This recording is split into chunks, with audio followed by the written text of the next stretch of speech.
We are ending the year 2025, and we are about doing something important to actually put the year in perspective. Today is a reckoning.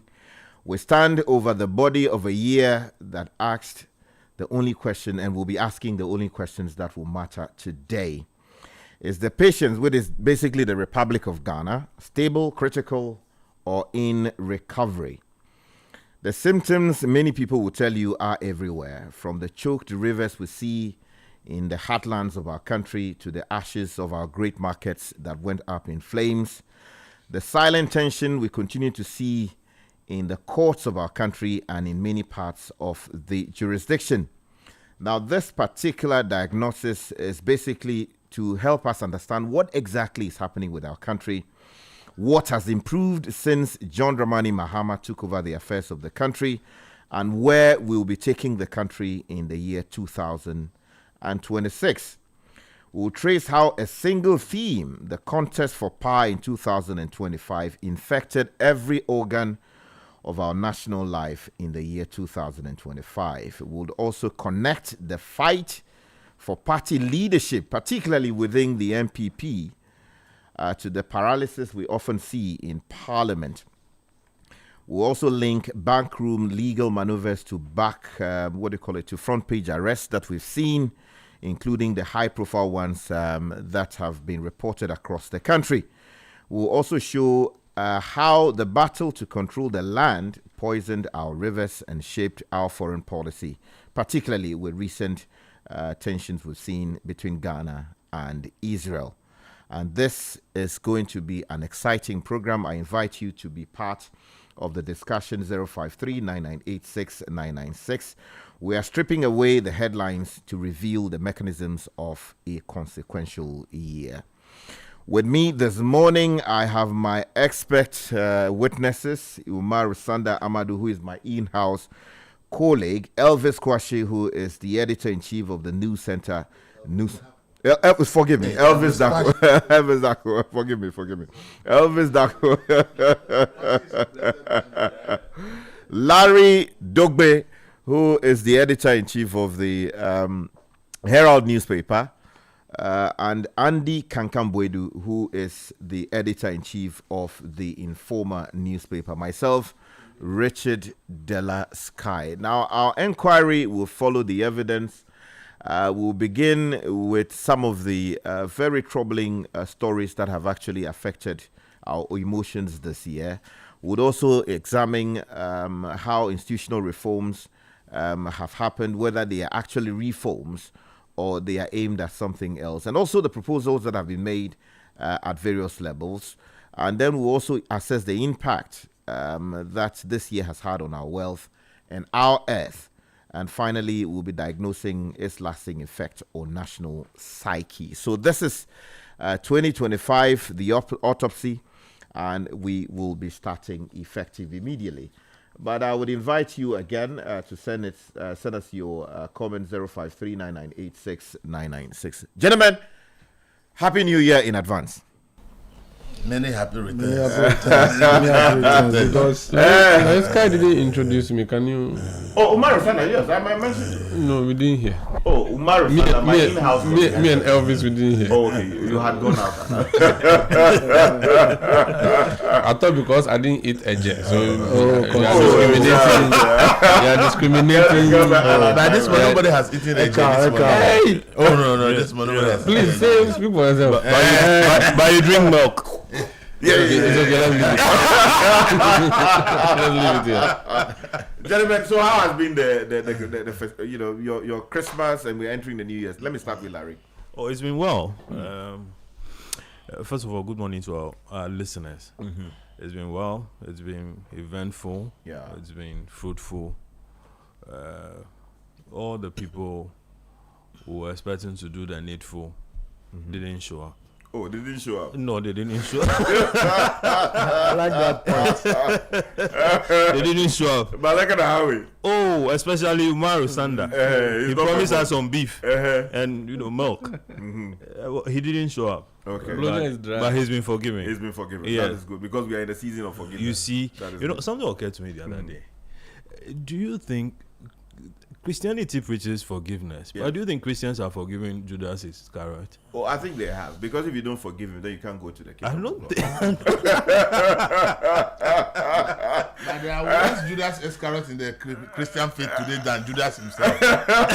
We will not go there. Today is the defense. Andy, let me hear from you. Larry said it has been eventful, but Yeah, that's right. those Performance has been those so that good. who were expecting They have Phil not to show performed. up, they've not performed. So if they are listening, They know what to do. once we exit this place, they should do the needful. Yeah, Elvis. Oh yeah, by grace of God, we are alive. So we thank God for life. That's the most important thing, be in good health. And as for the finances, this in very bad health. And as the season is looking good, personally, I'm just thinking of how am I going to resume my production next year, because financial matters. I'm so broke. I have no money. Is that I bad? don't know whether I can restart. I can even resume production next year. So once I'm supposed to be celebrating, I'm thinking about continuity of my business, and the celebration is gone. So for me personally, I'm not really celebrating because my business has serious financial problems. I don't know whether I can resume production of my newspaper. No, next year. I think So really, though I'm supposed to be celebrating, I'm not celebrating because the future doesn't look. I'm not certain of the future of my business, so I'm not really celebrating. I'm rather thinking more.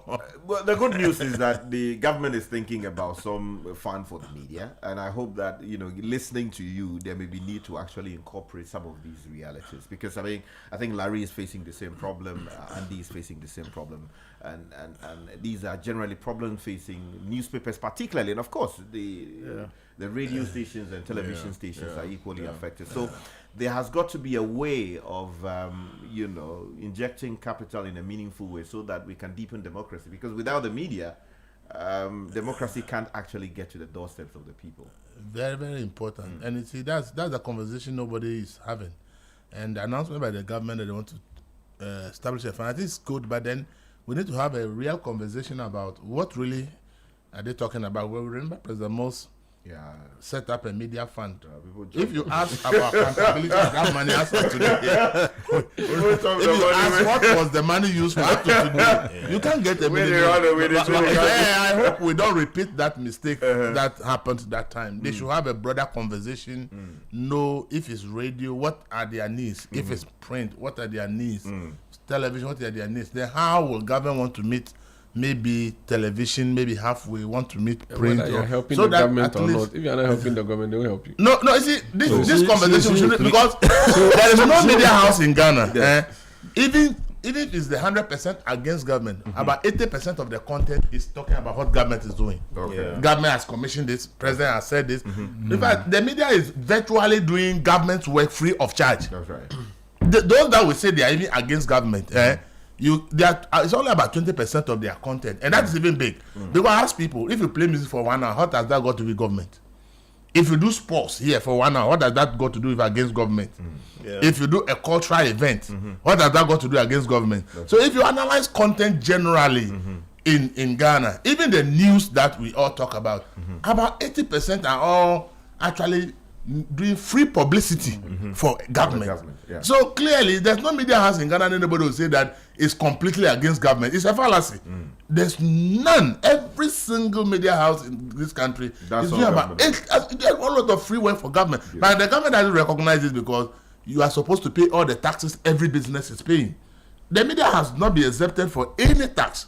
So when they are too forcing announced, you should have said media houses that don't make million Ghana cedis in a year should be exempted from VAT. Then I know that something is being done for me. But as we speak now, if I make 1 cedi, they want something. The government wants some out of it because you will be registered at a standard VAT.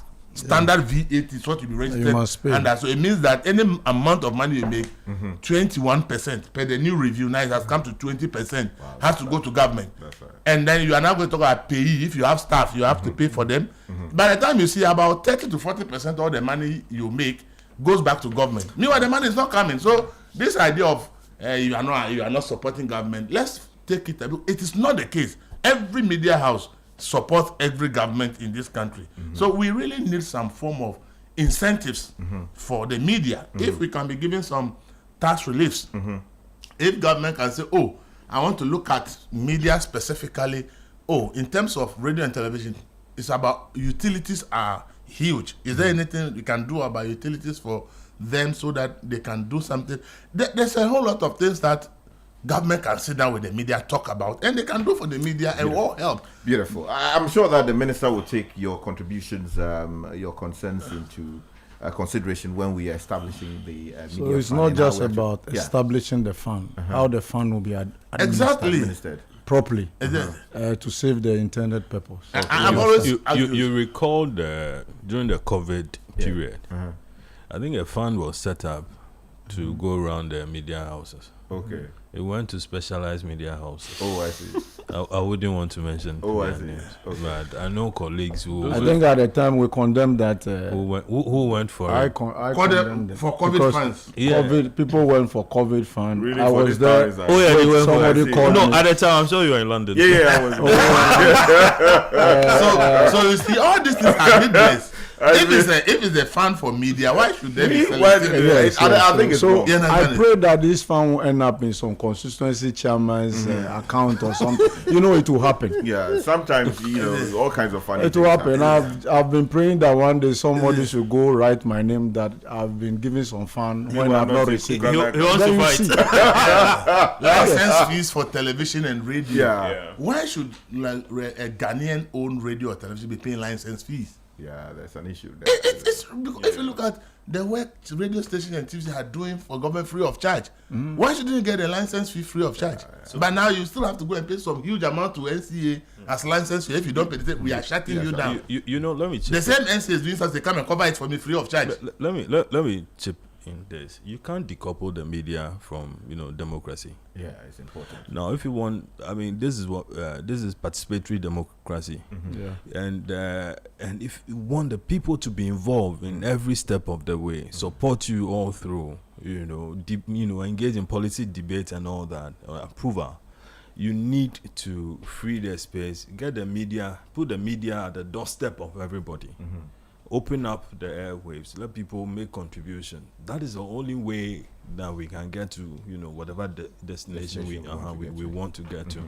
But to make the operations of the media so expensive, you're buying newspaper the same rates that the guy who is let's say printing Commercial. Doing commercial printing is buying. The same taxes, the same, levies, the same everything. And yet,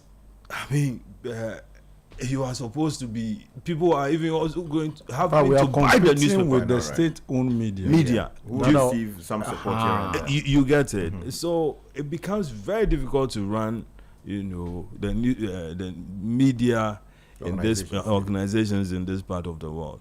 Again, as Evi said, you have going to pay utility bills here and there. You're having to pay workers. You're having to, take care of even ink and everything.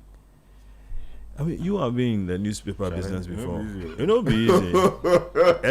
And then, we face a culture where people don't read much. Yeah. Listen, you could put your best stories. Yeah. You had investigated a thing from wherever to whatever, and then a friend who had you review, It's enough for him. yes, exactly. The newspaper, for instance, it's not enough for him. He could call you and say, I just heard your paper being reviewed by Richard Can you send Scott. me a link to the story? Can you send me a link? It's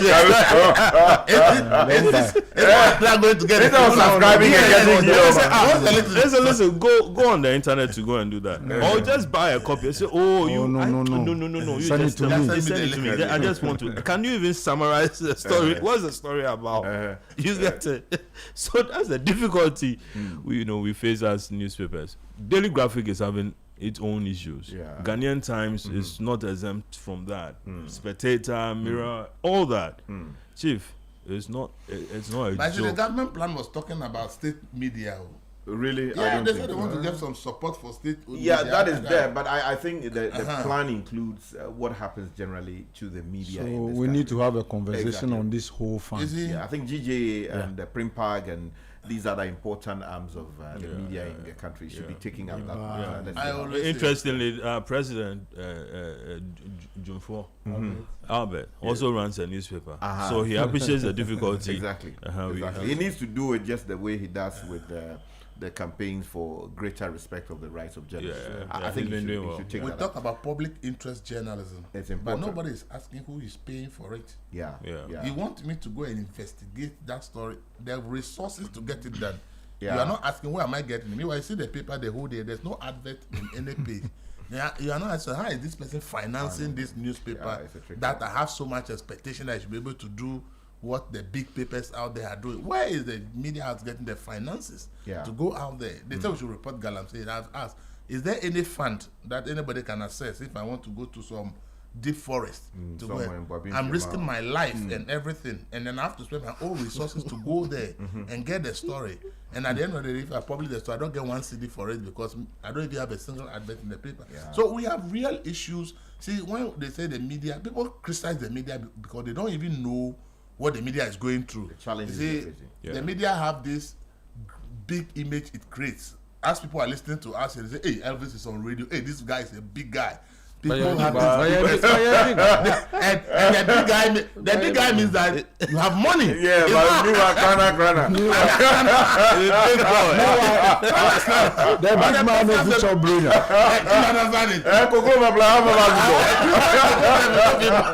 You see the problem. So the person, if Elvis is on Citi talking, this guy must be rich. This guy is the big guy. He must be in the link of the big guy. Your rent has expired. Your landlord wonder you can't even pay. Just a chamber and a hall. You can't even pay rent. But the person has a big expectation of you because they mentioned in the name of Elvis. Elvis must be a rich guy. No, this interviewing people is holding people accountable. This guy must be powerful. It doesn't work. Powerful only in words and pen, but not powerful in the pocket. But then powerful in the pocket as well. So really, we have real issues in the media, and when they see the 1 or 2-3% at the top who are doing some side issues to be able to drive a big car. The big car. And the assumption is that every media guy is driving a big car. Every media is as rich as them. And then the perceptions differ. So people have all kinds of wrong expectations about the media. And so they think that we are very rich people. The people out there think that if you say you work in the media, it means you are a rich guy, you have money. But you are poorer than the poor in Ghana. You are among the poorest people in Ghana. But then that perception. So we really need to have a conversation around if the media is to really serve us, as Larry has said, if we want content to be at the doorstep of everybody, then really government must have a certain role to play in terms of support in certain directions. Okay. Today we print our papers and we go and give it to vendors. If it's not bought, they bring it back to you in quantities. But if we decide that we'll have a distribution bureau with a government support, and now we will make sure that the papers get to all offices. I tell the number of people want to read the paper, but because the money they have to use to go and buy, that's why they are not buying. You'll be surprised. That's right. When I started my paper for this 1 year, I've not sold. Every month I spend money to distribute. The day that the paper doesn't get to the office, they call me, today the paper didn't come. It's not that people don't want to read. They want to it's read, about but accessibility. that's right, the But the cost of distributing the paper is so expensive. Yeah. If we have a system where, for instance, we have a distribution bureau and maybe an oil marketing company decided they will provide fuel for us and we will do adverts in return for them. And we have government support to buy the vehicles that will do the distribution, some money to pay for the circulation officers who go to do the distribution. Papers will be in every office and people will get the chance to read. Exactly. If you have 2 CD data today, you can read every story online. That is why they say people are moving online. It's about accessibility. So if government is coming in for support, the question is, how do we even create accessibility? That if I have a paper here and northern region is too far, can government provide a simple printing press and say, this printing press for print pack? Those of you who want to distribute your paper up north, Go when there. you are finished, just send it, let them print it and get distributed up north so that your paper is also up there. So government is giving you the printing press, manage it as private newspaper publishers, and then make use of it. That's what I'm saying, that this support that they want to give, they need to have a conversation. It shouldn't be like what President Mott put some, I think it was 3 million Ghana cedis. Today, if you ask, they're going to say, go to GJ, you go to GJ, so go to Giba, you go to Giba, so go here. Everybody everybody's pointing at where you should find the money. We can't find the money. Aside government, among ourselves, as media houses, newspaper owners, we need to have a conversation. Yeah, we need to do that. Yeah. I agree. I agree with you. We need to have Not that conversation.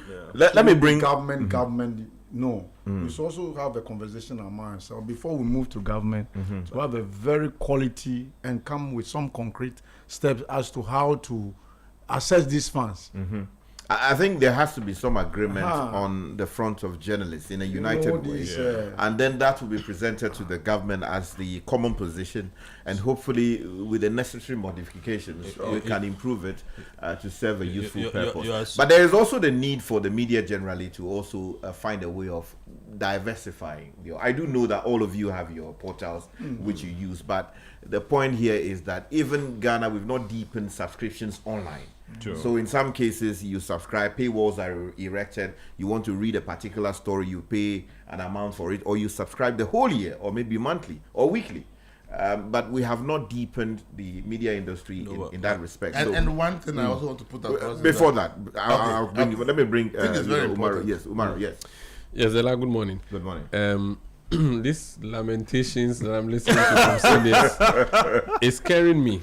And you know, when I first started this job, 15 years ago, I started national service, and I remember I went to cover an assignment around the British Council. I was running around doing interviews, doing my things. I think Oboshi Sai Kofi's father, they were doing something for her or something. Yeah, Professor Sai. She was in charge of HIV related. So something around. So then a fair colored man called me, and he said, "What is your name?" And I said, "I'm Omar Rusanda. Which media has access to Citi FM?" I said, "Okay. You are doing a good job, but I want you to know that this job, it doesn't pay." Oh. And I said, "Really?" He said, "Yeah, and my name is David Amano." At the time, David Amano, BBC correspondent. Yes, BBC in Ghana. In Ghana. David Amano. So that day I was broken. Oh, wow. If the man who works at BBC is telling me that there's no money in the job, then it means that there's no hope. So honestly, from that day, I resolved that I'm not going to make money. and you haven't made money. And listening to my seniors now, I think I should just go back to my cattle business. And you have so, more money in the cattle. You can do it on the side, but you are serving the Republic. Yeah, very important. Charlie, the Republic should serve me back. The Republic should serve me back. But anyway, so you're asking about how the season is going. Charlie, this is the first time I am seeing a Christmas period without Hamatan. Who sucked the Hamatan out of the air? Oh, really? Have you seen any cloud? Well, the weather is funny. Maybe not in Accra. Not in Accra. Yeah, but by the time you're chewing Christmas chicken, there should be some. Is it fog they call it? Yeah, fog. But we don't see. Nothing is happening. No, but it's not only this year. It has started like about 5 years ago. It rained 2 days ago. Kanka, what is happening in Pando? It rained 2 days ago in December. Yes, I mean, who expects rain like that? Climate change. Weather change. So for me, that's one of my my my bigger issue is, I mean, I had my own personal problems this year. Not my person, but my family. And I mean, yeah. So it's you've had to deal with a lot. Yeah. Because I mean, for decades, having lived in my house, not seeing death, thinking that Charlie, everything is okay, and then the old man just goes. You thought you were immortal. Yeah, I thought it was invincible. I thought death had forgotten about our family, and then it came visiting this year, took our father away, our big umbrella, and then my sister just last week. It was a big one. And we are still trying to adjust to that, but God knows best, and so yeah, I wouldn't say that this year has been good. It's been a very terrible year. You won't forget. Yeah, but as Muslims we say Alhamdulillah to everything. God knows, He gives and He takes, and so yeah, we move forward. So yeah, we hope that 2026 will be better. Exactly. So we hope the Lord God would properly provide a covering for your family as they go there to do the needful with Allah. It is an important part of our journey as human beings. We come here and we transition to join the majority, and I hope that in the fullness of time we will be reunited. Thank you. But we are also trying to get you to join Islam You know, there are, Let me. there are things that come with it. You are not correct. Anyway, so It's campaigning. don't mind It's it. evangelizing. He wants to win you. I'm dangling nice things in front of him. He doesn't know that even back home, my grandmother has always I dangle the things before the man. You know what that is? That's Islamic evangelism. So if you come, we'll give you something. You took us to a place, and I think perhaps we should just stay there. Yeah. We've seen a number of system failures this year, which resulted in all manner of, tragedies and, in some cases, catastrophic developments. One of the biggest ones we saw was the Cantamanto fire, which razed down completely a section of the Cantamanto market. But it was quickly rebuilt. We also saw some other market fires which created a lot of problems across the country. First of all, your quick recollection of that, and whether, given the fact that we have rebuilt that market so quickly, without any real reforms, we have learned any lessons. Do we learn any lessons in this country, Sky? I mean, we saw our foreign affairs ministry go down in flames, and the building is still standing there like a skeleton. We haven't rebuilt that particular one. Now, what we have done is to successfully build back markets that have been burnt. And you mentioned the Cantamanto. I remember I went there to cover the news for the Channel 1 newsroom, the CNR. And within a week, the stalls were back, and they were moving in wood and roofing sheets and all of these things, and they were quickly rebuilding. Now, there are some conspiracy theories that governments engage in distraction of communities so that it will take over and build them properly. In the Cantamanto case, I do not think the government, I do not believe that conspiracy theory worked, but I thought that it was a great opportunity. That fire has raised the place. It has come to ground zero. Let us now move in and build a structured market, a market that we can say looks decent, not just some biara thing. And yet we watched for the same people who were affected overnight to bring 2x4 wood, plywood, and put up the same defective system that we had. So I think God saved us and wanted us to, rebuild that market and make it look decent. But clearly we are not thinking, we don't care. And we decided to let the same thing happen. So the fire that we saw could repeat itself, and there will be no plan because the fire tender cannot enter the market. The reason the fire tender cannot enter the market is because there is no lane. So there are no alleys. It's just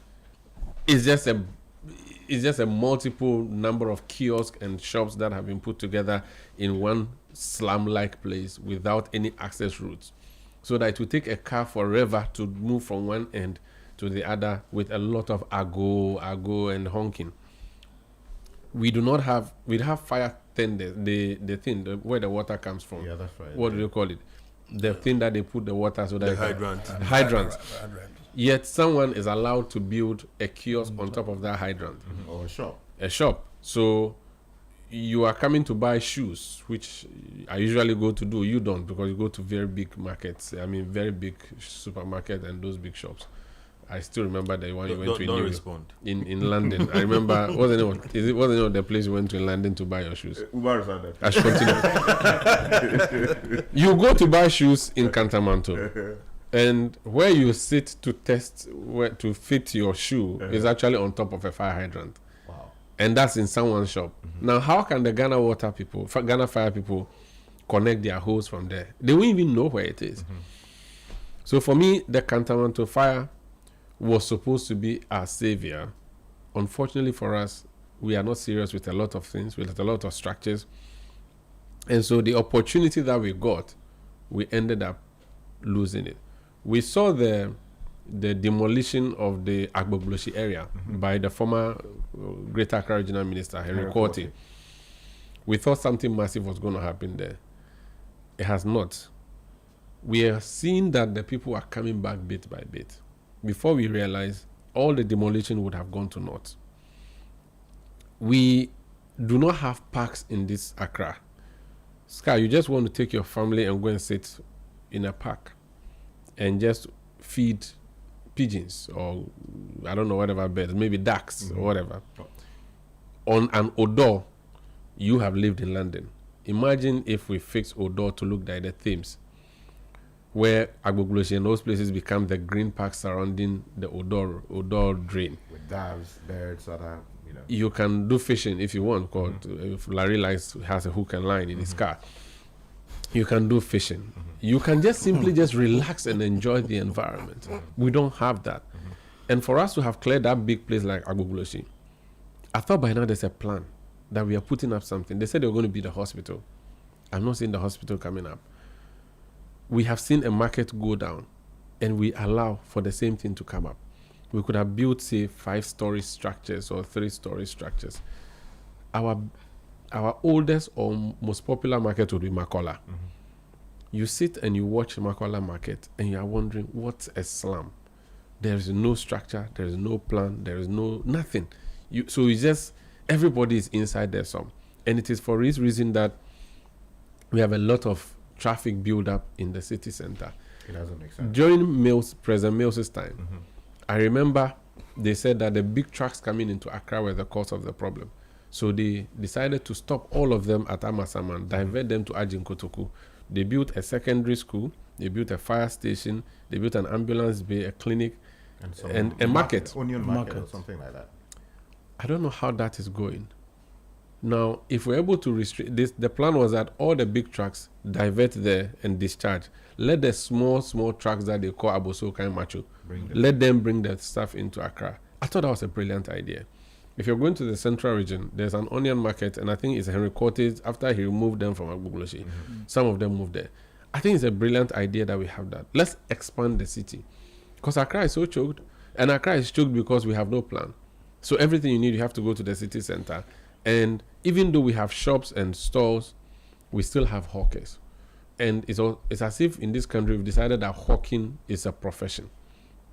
I went to Rwanda as way back as 2012. I didn't see a single hawker on the road. Wow. And yet they're also making money. So why look, there's even a pedestrian shopping mall in Circle. Nobody patronizes it. Just say we are not serious. So we need to learn important lessons. Let me bring Andy into the discussion. We saw a similar fire in the Ashanti region. What's the name of the place? Blue light. I mean, and the politicians moved in quickly. They simply moved in quickly with a help, lot of money, sort of sympathize with the people and to encourage them to rebuild. Like Omaro said, 2010. We experienced this fire outbreak at Kantamanto. I personally suggested to President Mills that, Papa, this is the time that government must move in and take custody of that place. I think Okuvandapoe was there. He called him. What can we do? Have this organized market. It must be fenced, gated, so that by 6 o'clock, everybody should be moving out of that market. Where we have these small kiosks, people have naked fire, this cylinder and all sockets, all of them have to be checked. But the report was that that parcel of land is owned by some family.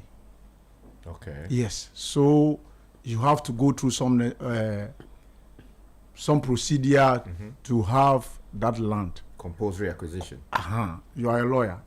So you see, that land is not owned by government. So when we suggest that, when it happens, government should move in, it will be very difficult. It will be very, very difficult that, because this has happened, government should move in, take custody. Yeah, but the Constitution allows for compulsory acquisition and compensation paid at market rate. But my point is when we play politics with everything in this country. Okay. The political will.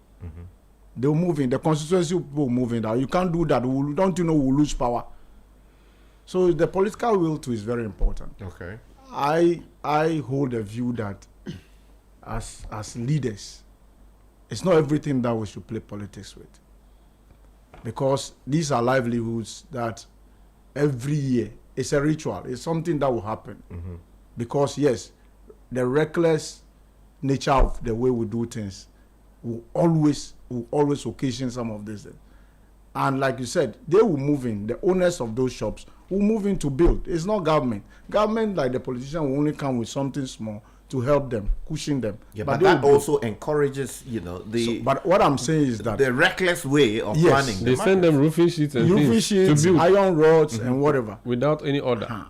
But what I'm saying is that they don't have the political will.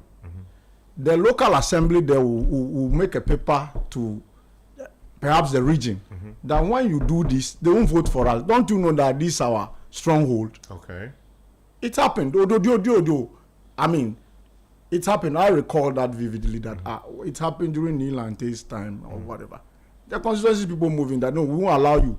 We won't allow this thing to happen. They must build. They must allow the people to build them, the market themselves, and they want them to build.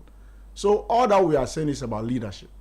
We should show that strong leadership, that political will, that irrespective of the party or whatever stronghold, we must move in, take custody, and make sure that things are done in orderly manner. That is the only way we can build a very progressive, prosperous Ghana. Because, like Omaru just said, you have traveled, I have not traveled. Oh. But I read. I read. It's not about discipline. It's about discipline. Is there indiscipline? He's a local breed. Yeah. In fact, myself and we travel to where? Is that your place? We go to Akachi. Akachi. So you see, it's the indiscipline. And the local assemblies must crack the whip. It's important.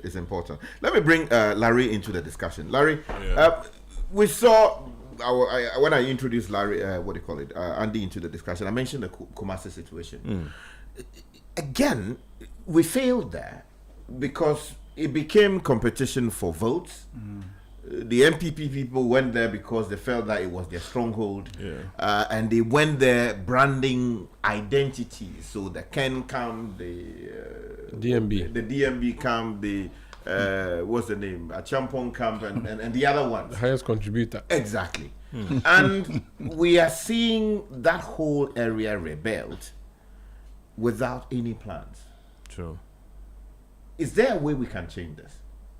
Yeah, as Andy mentioned, the political will is everything. You get it? There are people who feel that this whole thing we are calling democracy needs to be redefined. Okay? Because there's a feeling that the people have more power than the people who have been vested with the power to change their lives, shape, the way, the new thinking, new direction. But at the end of the day, as I said, the people decide what they want to do, because the politician is afraid that if he goes against what the people want to do, they would punish them during the election. So you constantly hear the statement that, oh, okay, you get it. Or sometimes they tell you that no power, no vote. Or we decide, you come back to us, Kokromoti power. You see, the Kokromoti power, I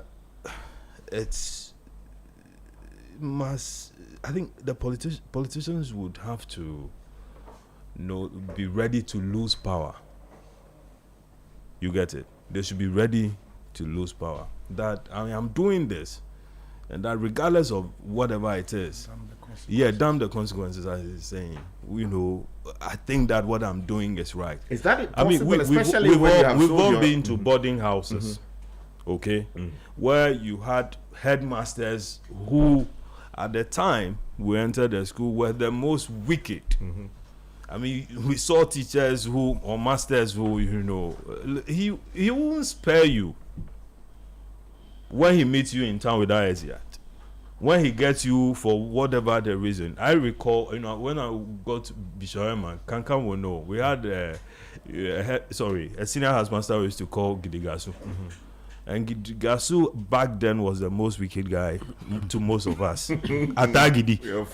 Oh yeah, I mean, come on, the guy could even meet you in town and lash you.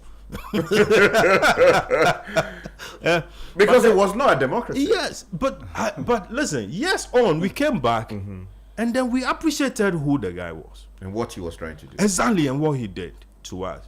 Maybe today we might not be wherever it is we wanted to be, but we are at a certain level where we know what is good from bad. Can we have leaders like that? Listen, you recall Jerry Rawlings growing up, who entered the gutter to clear filth with the soldiers and everybody.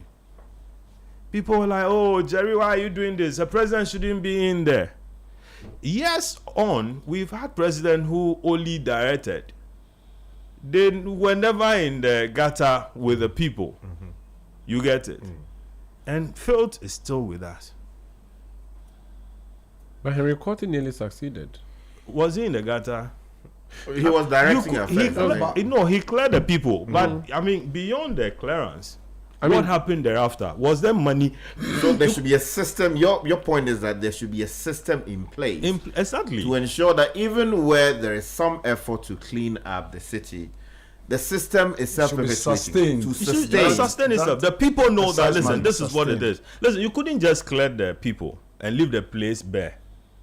Another group will come and occupy. Which is what we have done at Sakumo Ramsar side. We've gone to do the clearing. And people are going back. You get it? So all you succeeded is to clear one group of people for another group of people to walk in. Yeah, because you left a vacuum. But you raised an important point. Politicians must be willing to lose power. Yeah. But you have someone who's going to sell his father's house. That's where he's been living all his adult life. And he sold it in order to make it to parliament. Yeah. Lucky enough, he's been given the minister responsible for local government. You want him to preside over a system to enforce, which effectively kicks his party out of power and which takes bread out of his mouth. I mean, is that possible? Then we should. I mean, I think your argument should rather be that the people whom he gave the money to after selling his father's or his grandfather's property should have refused that. Should have refused voting for a character like that. Because obviously, I mean, he's made some huge investment. He needs to get back. I mean, that's like the Machiavellian thing, eh? You know, sell your mother to go and get power. After you've gotten the power, go and buy your mother back. But by the time you got to wherever it is that you sold your mother, she might have been killed because the people bought her for a reason. You get it? That is where we are. The people should refuse taking that money to say that, listen, this is what we want you to do for us. And so then with that in mind, they know who they are voting for or who is best suitable for that particular position or that particular job. Okay. But this is where we just, people come out of school, no experience, nothing. Okay, they haven't been on anybody's payroll before. The next moment, they are on their way to parliament. They are on their way to ministerial jobs. They are on their way to, senior position that demands a certain degree of experience and quality. So they will fail. So you come there to clear the people, all right. But then what was the thinking that went into that? After you clear them, what do you intend putting up there that benefits everybody? Okay, what was the narrative or the communication backing that, particular evacuation? Nothing. So you clear the people and you are found wanting. And once you are found wanting, power, what was the word? Power doesn't like a vacuum. That's right. Somebody will seize it. Somebody will seize it and take advantage of it and do whatever it is with it. Let me bring Elvis into the discussion to bring it together for us. I mean, we've talked about the problems. Larry talks about the need for us to develop the political will, drawing in what Andy had said much earlier, and then also the diagnosis made by Umaru Sanda. What, in your view, is the solution? The solution is simple. Democracy is the rule of law. If we're in a democracy, every law we have crafted for ourselves, we have to make sure that those laws are made to work. As long as we're in a country where the laws we have crafted for ourselves, we don't make them to work, we are only shouting democracy, but we are not practicing democracy. The problems we are all speaking here there are laws that we have in this country that ensure that these things don't happen. But it's because we are not enforcing it. There is a law against building and covering a fire hydrant. So if we sit down and allow somebody to build and cover a fire hydrant, it's because somebody has not done his or her job. That is the problem. I've said it and I'll say it, that this country is not moving forward. And just look at why this country is not moving. Just look at new settlements around Accra. That is where you see why we can never make any meaningful progress in fiscal development. Explain yourself. The reason is that we said the old Accra is not well planned. The planning of Ghana and the capital should have started from the new settlements that came around Accra. Yeah. But go to the new settlements that have come up. If it is not like East Airports where the rich and powerful are, or East Legon. East Legon is even being destroyed now. Go to any, from Kwabinya to all the new settlements around. When did Kaswa started? Look at around us, all new settlement in the past 30 years, and tell me which one is well planned. Tema still remains the most best planned city in the whole of Ghana. Even Tema. that is being destroyed. I was in Tema yesterday, and It's Sky, horrible. horrible. I'm saying that even with that, Tema is it's still the horrible most now. best plan. So if Tema was done decades ago, and we are a serious country who want this country to look nice, would have looked at how Tema was planned and say every new settlement that is going to spring up around Accra should be built like Tema. But we even know that it's springing up. We don't. The other side, it happens. but here is the situation: we sit down and new settlement. When you go, you can be driving. You are driving somebody's house. You think you are driving on the road. But Elvis, but Elvis, which part of Tema? Because after the community thing, took off, the subsequent communities, went up. I'm talking about the old Tema. As planned by okay, Come to 4, come to 5, come to 6, come to 7, come to 8, come to 9, Up to 12. 10, up to 12. Yeah. It's only come to 1. One- That's not well planned. one is- Oh, one is even also planned. No, If one you is look not at planned. the Site other 1, site 2, and all those if you other compare places. to Yeah. if you compare to come to 2, come to 3, come to 4, come to 5, come to 6, One- come to 7, come to 8, Tema come to 1 is not well planned One- if you compare to the other ones. One is Okay? a slum. And then all the roads are linked to each Is that the one close to Newtown? One is that's the center. That's the center of. So if we are now seeing new settlement that sprang up like the past 30 years, 40 years in Ghana, and they are worse off than even the old Tema, Then there's a problem. then that is where the problem Yeah. is. Meanwhile, every building code for every assembly tells you that you cannot dig the ground without all the permits from the assembly. Why is that possible? The assembly is supposed to determine that before you put up a building here, they determine that utilities will go through this place. A road will go here. This place will be for a gutter. This place will be for a school, demarcated for school. This place is demarcated for a market. This place is demarcated for a health facility. The assembly is supposed to make sure that before the land is put to any building, all these things are done before the service plots that are left can be sold. People make the argument that it's because the land doesn't belong to government. It is a fallacy. The law says that this is what must be done. Whether a chief owns the land, a stool owns the land, a family owns the land, it's immaterial. Whoever owns the land, the moment you want to put the land to use for residential purpose, these are to be followed. So all we expect and must have been done is for the planning officers in assemblies to liaise with the owners of the land in their jurisdictions. But the rest stop work. And let them understand that this is what's supposed to be done. If you don't do it, the land will not be. Then if we had done that, all the new assessment will be looking better than the old Tema. But unfortunately, the assemblies and the planning officers are sitting sleeping and get paid salary every month from the consolidated fund. But the interesting thing, the Tema story. Just almost the Tema story without the Ashama story. Thank you. Or Kanda and Nima. Yes. You understand? So clearly, we are pretending as if we don't know the problem, but we know the problem. The problem is that we are paying people who we have crafted laws for them to implement, and they are not implementing, and nobody is punishing those people for not implementing the laws crafted for them. So enforcement that should be the way. That is it. Beautiful. How can somebody sit in an assembly and physical planning, and say it's a planning officer for the assembly, and physical planning the entire assembly is West, and nobody is holding that planning officer responsible. How did you sit here for all these things to be done? I've asked somebody last time, if where you stay, if they ask you to show where there's a fire hydrant, do you know where it is? There is none. You see, so we are sitting down, we are doing the wrong things, and we are pretending as if we will just sleep one day, wake up, and kind of be like South Korea or Dubai. It is a dream that will never come to pass.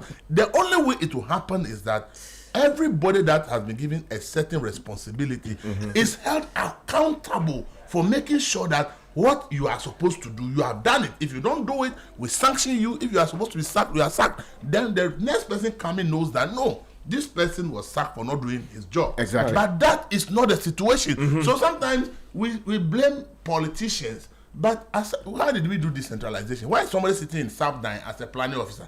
How is somebody sitting in Tema West or Ablekuma West as a planning officer? And the new area is springing up. People are digging, putting up buildings, and he's not asking and the person is not asking any question. Yes. He's not reporting. He's not getting anybody to go and enforce. And then you are telling me that Are they asking the right question? Our solution is leadership at the highest level. And I have and I have said that when President Mahama was elected, I have said that he is our best chance to fix a lot of these things, because he's a man who is not looking at any election. He can damn the consequences and decide that he's going to fix things right. His party will not allow him. But he should. You see, but we have to get out of this party thing. And I'm saying that Henry Quartet did it, despite a lot of frustration from his own people.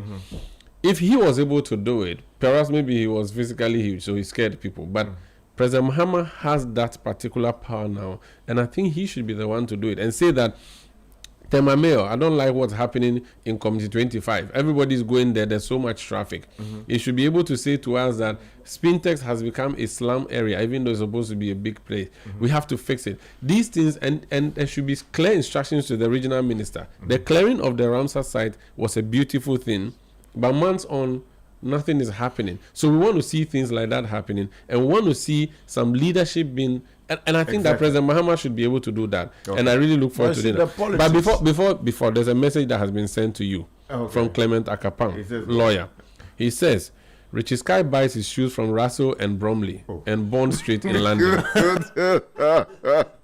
I beg you, please stop this. I don't know the place. I have not been there. I have nothing to do with it. 97.3 Citi FM is the station. This is the Citi Breakfast Show. We are auditing the year 2025.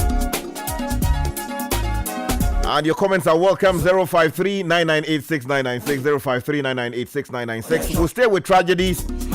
In a jiffy, we'll be looking at the crash that caused all of us to break down. The stampede at the Elwak Stadium, and then also the Obogu bus disaster. 97.3 Citi FM is the station. The year in review, the autopsy, trying to understand what exactly happened. So we move to the next set of items, but still remaining with matters of tragedy. We saw the Obogu bus disaster, school children on their way back home from their prayer sessions, and the major disaster struck, killing every one of them on board the bus.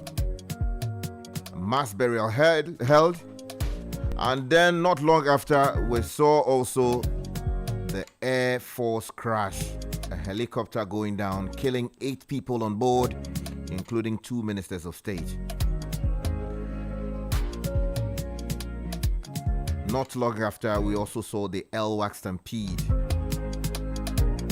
Recruits willing to serve the Republic died as they tried to get enlisted as part of the Ghana Armed Forces. We are reminding you of these ones, not to provoke you, but to try and distill lessons so we know what we can do better. Let's hear the Chief of Staff, Julius Debra, announcing the death of the 8 on board the Army helicopter. Involving the crash of a military helicopter this morning around the Adansi area in Ashanti region. Government regrets to announce the demise of the following persons in the tragic crash. Dr. Edward Kofi Omane Boama, Minister for Defense. Alhaji Dr. Ibrahim Mutala Muhammad, MP, Minister for Environment, Science and Technology. Alhaji Muniru Muhammad Lemonad, Acting Deputy National Security Coordinator and former Minister for Food and Agriculture. Dr. Samuel Sapon, Vice Chairman of the National Democratic Congress, and Mr. Samuel Abuaji, a former parliamentary candidate. Squadron Leader Peter Bafemi Anala, Flying Officer Manin Chum Ampedu, and Sergeant Ernest Ado Mensah. The President and government extends our condolences and sympathies to the families of our comrades and the servicemen who died in service to the country. All flags are to fly at half-mast until further notice. Thank you. Julius Deborah, the Chief of Staff of the Republic of Ghana. May their souls continue to rest in perfect peace. Let me start this very troubling segment with Larry Dogbe, who, as the editor of the Herald newspaper, has done a lot of work on the army, the state of the equipment and related matters. Larry, where were you when you heard the news? And in your view, would you say that the investigations that followed the crash have concluded everything and we should move on? Thank you. Where was I? I think that morning you were the one who called me to check whether or not I had heard the news or whatever you were hearing was correct. Mm-hmm. And then, so you were indeed the one who prompted me to start talking to my contact. And what came up, I mean, several names, were thrown in there. Muntaka was thrown in there. So many other names. I mean, even the president's name came up during that, that short period before. And then by midday, things started looking clearer as to who was actually on board. From your call, I spoke with Broja Jemfi, the Deputy Minister for Defense. And it was obvious something bad had happened. It's unfortunate that these are vibrant young men in the prime of their political career. To have lost them in that situation, I mean, officers who have been trained with state money, gone just like that. Very unfortunate. Equally unfortunate was the loss of equipment, as in the aircraft itself. So that answers the first part. Mm-hmm. The second part being, whether the investigation that followed. Well, something was done by way of investigation. And I think it came out clearly that the state was hiding its inadequacies, its inefficiencies, its shortcomings. That, there was a certain metal that was put in the air. So long as it's, it's in the form of a bird flying from point 1 to point 2, we think that was okay. Because out of the investigation came out that, this particular aircraft didn't have what it takes. Modern exactly for a journey of that nature. Okay, it didn't have what the communication devices were bad. Other things, so many things were bad about it. So that is one. Secondly was whether or not the Ghana Air Force or the military did the right thing by putting that that morning's flight, whether it was necessary, because it came out clearly that it was foggy, it was raining that day, and because of the weather situation also, the flight was delayed for at least 2 hours or so. Between Omani and myself, we have a good a friend. That is known to this house, Dr. Nana Ensao, we call him. And I was talking to him about, what happened. He was telling me about that morning. He was on the phone with Omani. And Omani had mentioned that, they were flying to Obuasi for a certain event.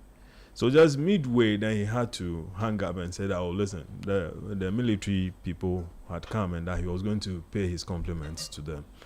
And I think the delay was also even communicated, just within that conversation. The next moment he heard about his brother, I think they were in the medical school together. The next thing he heard about him was he having passed in that situation. Lovely guys. People we've known over the years. For the soldiers, we can't say much about them, but the story around is that these are, good officers, fine brains, masters of their class and all that. So to have also lost them, fathers, guys who had just married in certain instances, barely, 2 or 3 months when, after that marriage, and off they went in fire. Larry, you have done quite a lot of work on the military and the state of, equipment available to the military. You raise, World War equipment in some cases. With Soviet Union. Okay. I mean, USSR. Yeah. Were you expecting greater responsibility being taken by the state to say, look, we sent these people to where they were going.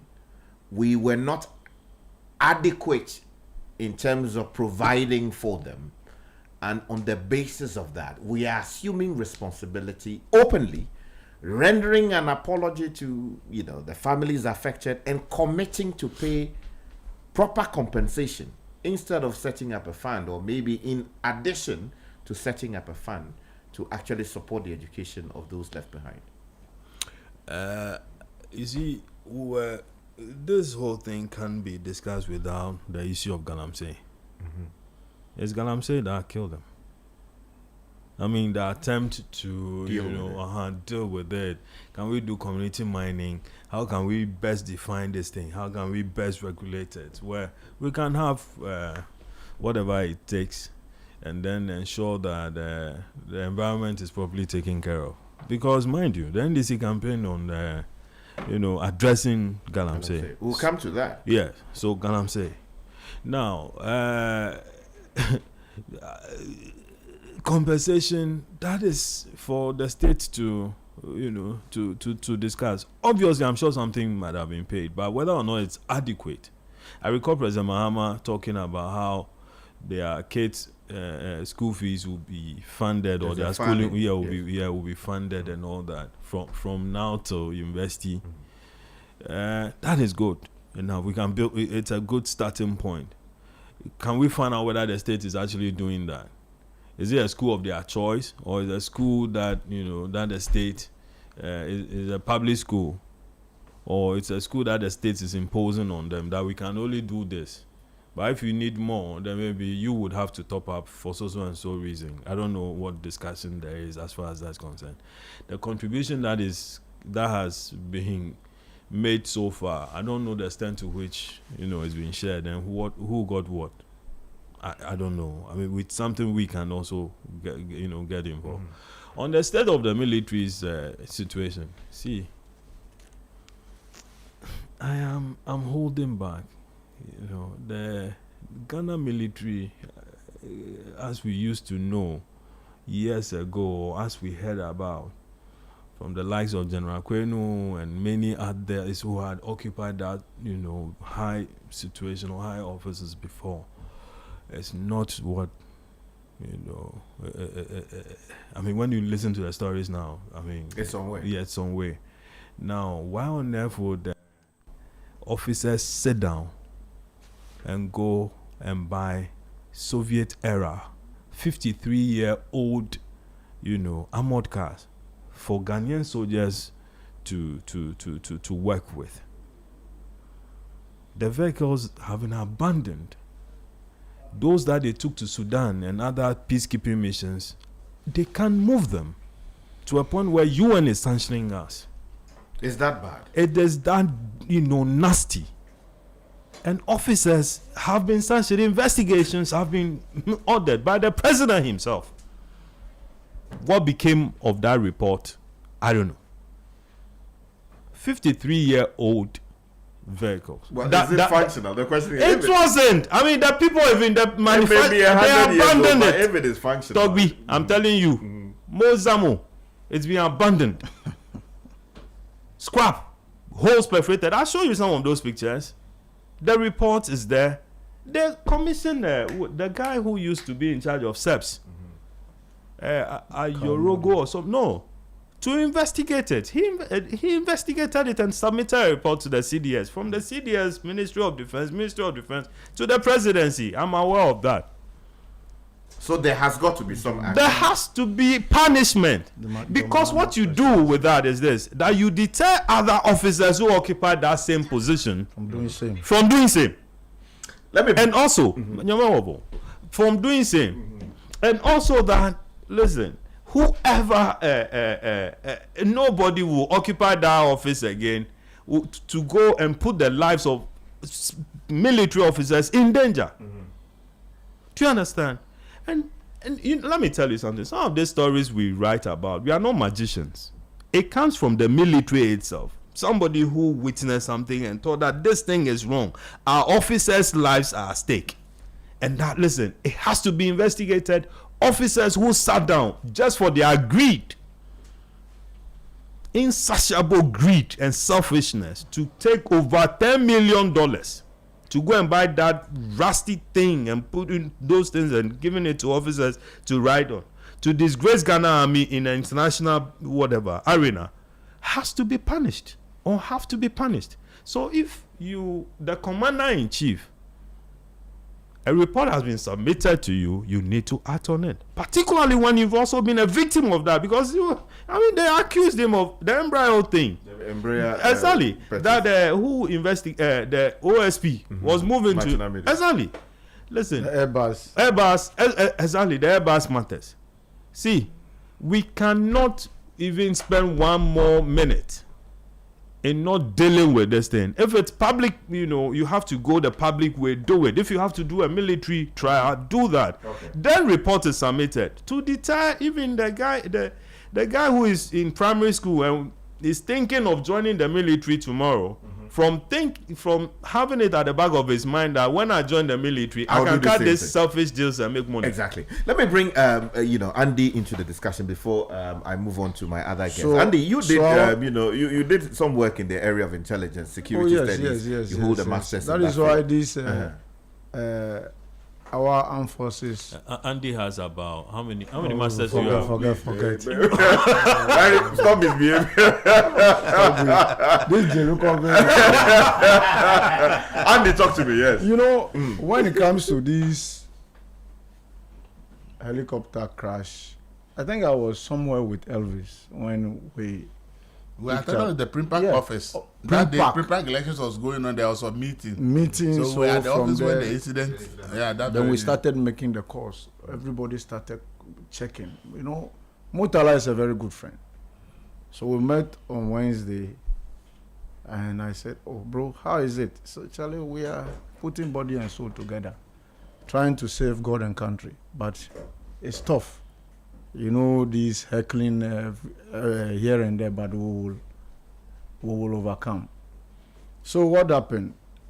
When I picked the news, I started making calls to some of his close pals, and they said, "Yes, Charlie, Andy, what you have heard is true." So Larry's investigation as to some procurements being made at the military in terms of age vehicles and blah blah blah. While we all knew this fact, it's undeniable that our military had issues with how they should be retooled. And I recall that in 2022 there were these attempts. The Hansard is there, the parliamentary Hansard is there, because at that time I think Ida Agaga was a ranking member. They had done everything with the engineers to have this thing procured. So when it came to the floor for approval, the committee chairman laid whatever, and he made a statement to support that procurement. Only for somebody from the minority side, who is not a member of that committee, and the committee is Interior and Defense, came, bastardized the whole process. I recall that Muntaka, the interior minister, then as the chief whip, got angry. Haruna, the minority leader, got angry. You are not a member of that committee. The ranking member has done the needful. They've traveled to wherever they want to go and procure these things. They are satisfied. And you said that, no, it's expensive. It's expensive. Yeah. So what has happened? But he's a member of parliament. If he has concerns about why? A transaction that is so you want to tell me House. that you want to tell me that those working on the committee, they have no brains? Well, they may well have brains, which they do So have. is this cheap politics that we should stop? You see, I don't want to go into that area. Okay. But you see, Somebody said it was expensive. Yeah, oh yes, I know. You go on. I found out that Ignore Larry and this. For another No, you ignore Larry. Yeah, only make your point. But you see, there must me for the procurement issues. Let me leave it for Larry. Mm-hmm. The duty they were going to perform with that helicopter, that Galamsey issue was my concern. It was Galamsey related activity. Mm-hmm. They were going to launch some initiative just to sanitize this whole space or whatever. We were told that, after the incident, the president will go brute on this Galamsey. What has happened to this Galamsey matter? They lost their lives because of this Galamsey thing. So what has happened? The president said he won't declare state of emergency. We are not saying shut down this country. Targeted state of emergency in what? Areas affected by this menace. And he said you won't do it. He said he's not been so advised. You wait until the advice comes in from the people who understand the security situation. Why? Do you need to be a national security coordinator to know what is happening? Even NIMOS, what happened? Oh no, why? They are leader, Kenebua or whatever. I said, it's but for God. So what report do you need? Those of us working every day, the intelligence that we have can help this country. And sometimes we share. They won't take your intelligence, because you become powerful. I remember we were sharing intelligence with somebody. You go and present it. One day you call me and say, I have nothing for you. You understand what I'm saying? The president, you are the commander-in-chief of the Ghana Armed Forces. You sit in security meetings. What else do you need? What we are saying is that declare targeted state of emergency, Galamsey affected areas. That is all that we need. Is it as easy as just declaring it? You have to police it. You have to enforce it. And some also fear that if you let the soldiers go out there with guns doing their own things, sometimes when ideas get into their heads, it becomes a problem. Novi, these guys are very professional. Sometimes, for them, very disciplined. When they give you instruction, you don't go beyond that. You understand? And so you need to train these people, give them some refresher course, let them move in. We are not sending you to go and kill people. Make sure that we reclaim our lands. That is all that we are doing. But the situation has become worse, and we all sit in this country as if nothing is happening. We are glorifying all these things, and you think that I should be happy. I'm sad because these gallant men have died in the line of duty. We were told that the president, from now onwards, he will take Galamsey very serious. What is happening? What is happening? You're not seeing anything. I'm not seeing anything. Are you seeing something? It's not me. Are you seeing something? But we see the burning of low beds and would that solve the problem? We see blue water guards. What guard? Even NIMOS, they are running for their lives. The forest guards. What is happening? So you see, we need leadership. We need leadership, decisive one. Take decision so that we will support you. Yes, today we are hearing all narratives from the opposition because they are buying Galamsey gold and blah blah blah. Whether Galamsey gold or not, what we are saying is that let's end this thing. Let's nip this in the bud. Because you see, the research is there that if we are not careful, what will happen to this country will be more than this gold thing that we are talking about. After all, gold no cry, in fast one way. What are we? Because we don't even add value to our gold. So what is it? So Sky, I am so concerned and sad anytime this issue of this helicopter crash thing comes to play, because of what the activity, the duty they were going to perform. That is the Galamsey. Let me bring Elvis into the discussion. Yes. You know, there's something that occurs to me every now and then.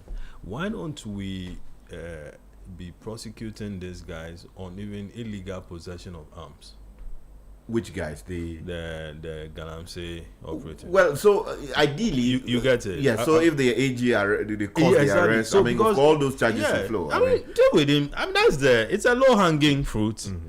You get it. Yeah, but deal if with he's him connected, I mean, if he's connected, it's connected. Even you don't even have to connect. No, I'm saying if the person is connected we have been to told those that in authority, or he's a part of the financing team, the financiers are the political actors. So actors. it becomes difficult to prosecute. That's a difficulty. Oh yes, I mean, majority of the times you see that. That's why you hear in the news that some MP has called somebody, and then the people the attack on Naimos, how engineered by somebody. So was accused. And then the police chief, even within that locality, ran away. He's also even involved in the Galamsey. Let me bring in Elvis. 8 souls died. They were going to deal with Galamsey in one way or the other. You may disagree with what exactly they were going to do in terms of this community mining business, but it was an effort to deal with the problem. Somehow, it would seem that we have not decisively resolved Galamsey. We are not ready to deal with Galamsey. But before I come, I want to focus on the armed forces and this particular helicopters. When the crash happened, so then I asked myself, what do we look for before we bought the helicopters? So I started to check the safety records of the helicopter in countries around the world that are using it. And Sky, it doesn't really look good. If you look at these helicopters, Cambodia uses some. They had 2 crashes, one in July 2024 and another in July 2014. Cambodia. You go to Namibia, April 2014, it crashed. You go to Cameroon, May 2019, crashed. Mali, January 2023, crash. China is where it is produced, August 2015, there was a crash. Zambia, December 2012, there was a crash. Gabon, 2011, there was a crash. So, all Z9. All Z9. So I look around and say, almost every country that seems to be using the Z9 has experienced one accident or the other. So even before the investigations were done, I had my doubts about the safety features on that particular helicopter. So I was not surprised at all when the report was published and the report was clear that the helicopter lacked a lot of safety features that could have prevented that accident if it had those things. And I asked myself, so Ghana Armed Forces... This would have been added on. Not that adding on features. Yeah, extra specs. It's not extra specs. That thing is a safe helicopter should, according to the report, if it had these features, the missing features were there, maybe this would have happened. For that particular additional, those they are not additional. There are other helicopters that have those. Yeah, why did we choose to buy the ones that don't have it? This is the question. There are other helicopters that have those features. Why did we choose as a country to go and buy those helicopters that do not have those features? So in actual fact, we contributed to the death of the people. Because we bought something that we know clearly that lacks A, B, C, D safety features. And in aviation, you know that the number one concern is safety. So if our Ghana Armed Forces is going to buy something that we as a country want to use and it's related to aviation, the number one concern should be what are the safety features of what we are going to buy. If we don't have to wait till 8 people are dead and we now go and investigate, and it is now out of investigation that we are being told that the helicopter lacks so many safety features. So the people who went to inspect, some addition. No, those who went to inspect, those who decided that we will buy it, were they not aware that the helicopter lack those safety features. You know, Elvis, If this is your characterization. they take the decision that we should buy that as against other helicopters that had such features. You see, your characterization is a problem for It's not a problem. because you see, you can go and buy a Mercedes Benz. Yes. And decide that you want cameras, some other Additional enhanced No. additional That features. is not what the report said. That's The what report, Elvis, that's what it That's is. what That's what it is. Elvis, are you Additional telling me that features. the report is saying that those things are not part of any other helicopter? No, not part of that that's helicopter. not what I'm even That is what I'm suggesting telling you, with that the there are detail. options. There are other options of helicopters that have such safety features. Why did we not go in for those? So we ones? shouldn't have That bought is a Z9. That is my point. Okay. And that's my point. That if there are other helicopters that have such safety features, why did we choose to buy the Z9 as against those that have such safety features? That is why I'll give you the record of the safety features in terms of crashes around the countries that are using it. Yeah. And I've given you more than 8 countries where this same helicopter had crashed. You And also I'm spoke saying about the that- choice. There's also a saying in our language that No, you see, the stick that you have, Is it- you need to take that into consideration when you are chasing a stick. and so that is where the problem is. If we have money to buy 4, if the money for the 4 can buy one of the one that had that safety features, I would prefer that we buy the one that has all the safety features rather than to go and buy 4 of helicopters that we are very much aware that lack so many safety features, and therefore with a little problem with weather, the pilot will have problem.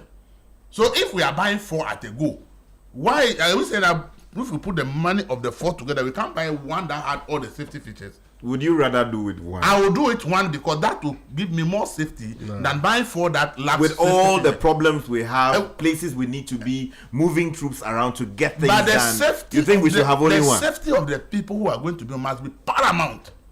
If you are prioritizing cost over safety, then you have a problem. Sky. As human beings, Wait for me. because human life is not replaceable. I agree with You can't replace human life. So if you are dealing with human life, you must think about safety over cost.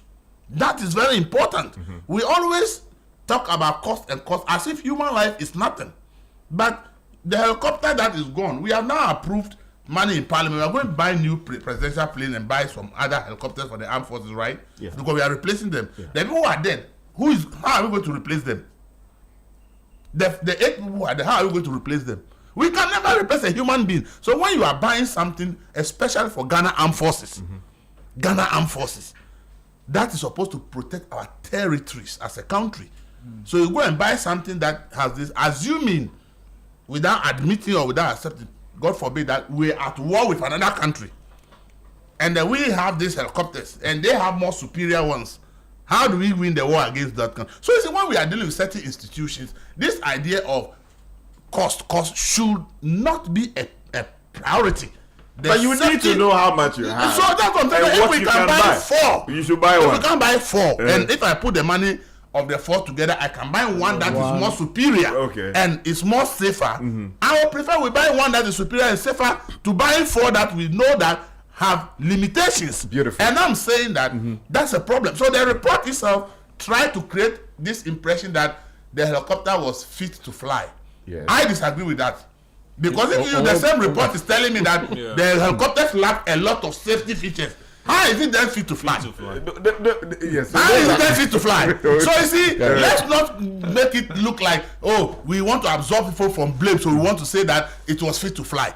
And the same report you are telling me that the thing lacked ABCD, and that accident, if they had ABC, possibility that they could have better visibility would have been higher.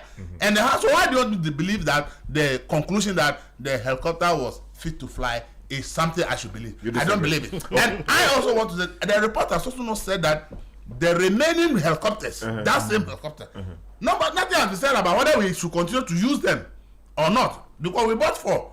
Where is the remaining 3? The report didn't say anything.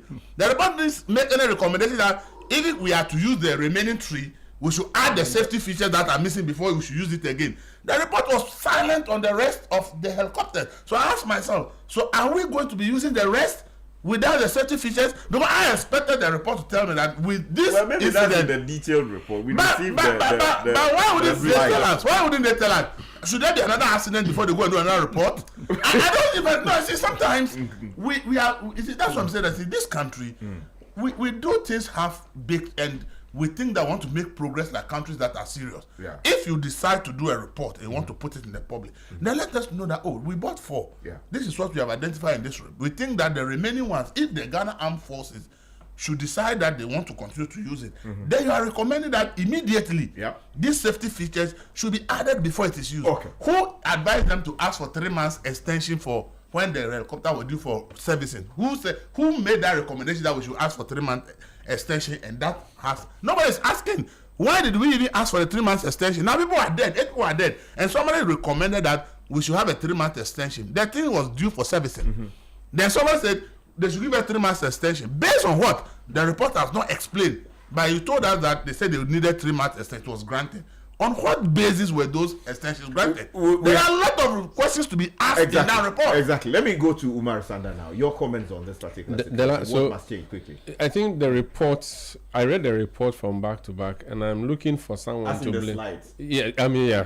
And I was looking for someone to blame. Nobody was blamed. Nothing was blamed. And that's why I realized that Elvis is struggling to pin this on safety features. But those safety features were actually additional specs that you could buy and fit into a chopper.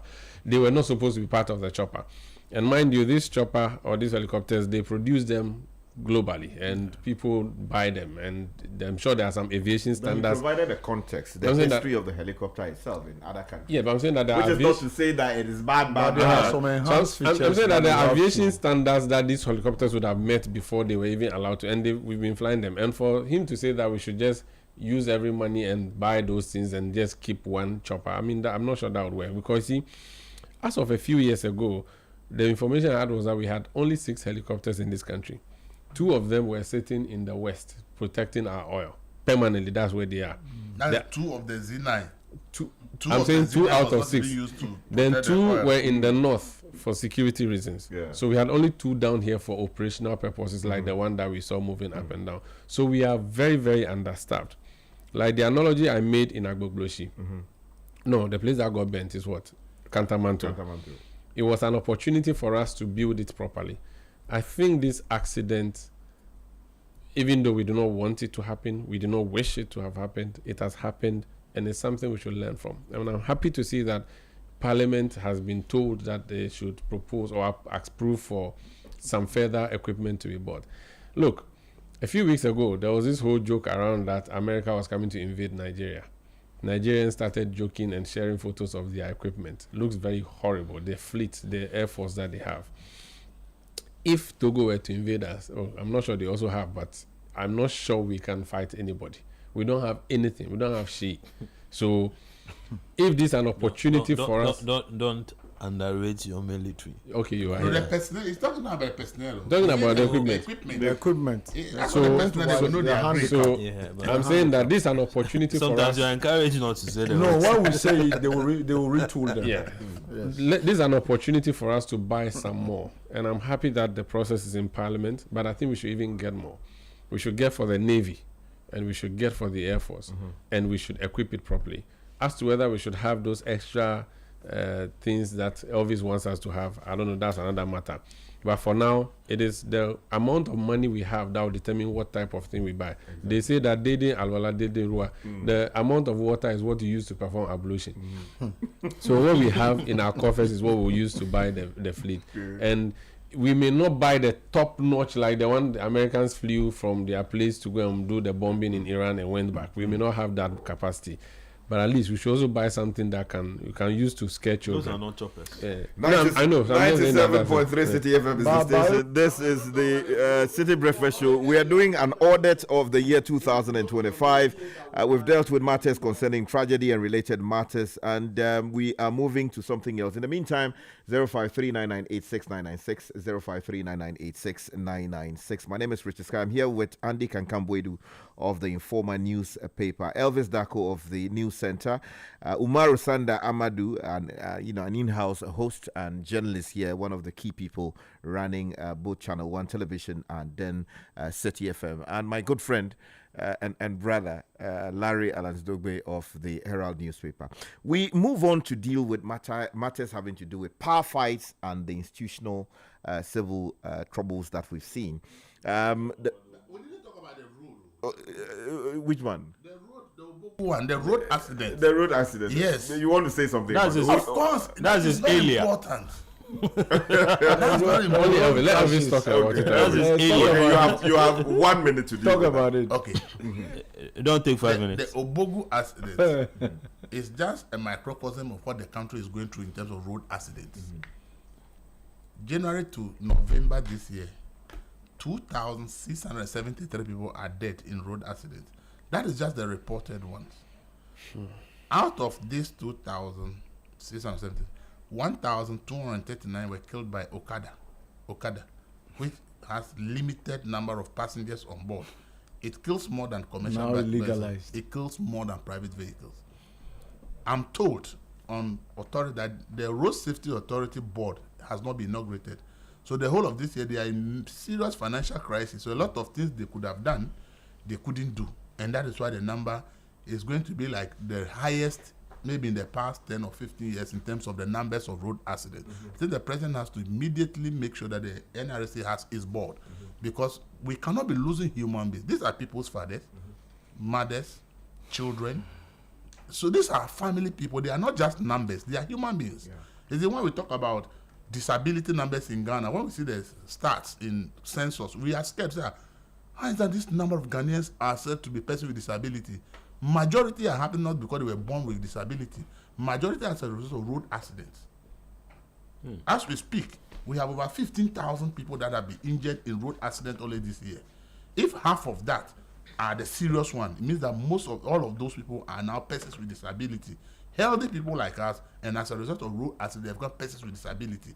And if we care, and if we really are minded by the number of persons who we say persons with disability in our census report, and the number is increasing, we want to do something about what we need to do road accident. Exactly. And that is why we need to pay attention to our rules. We need to pay attention to enforcement. We need to make sure that the right things are done. We should bring in a lot of technology into managing road traffic issues.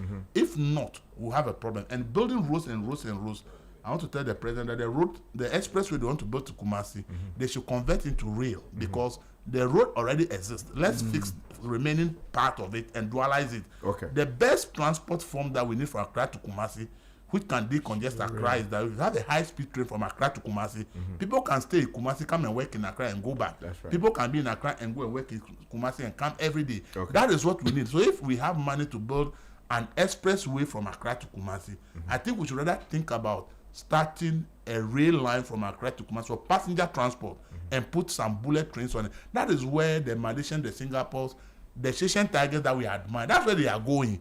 We are still thinking about the past. We should also think about the future. Exactly. 97.3 Citi FM is the station. This is the City Breakfast Show. We are auditing the year 2025.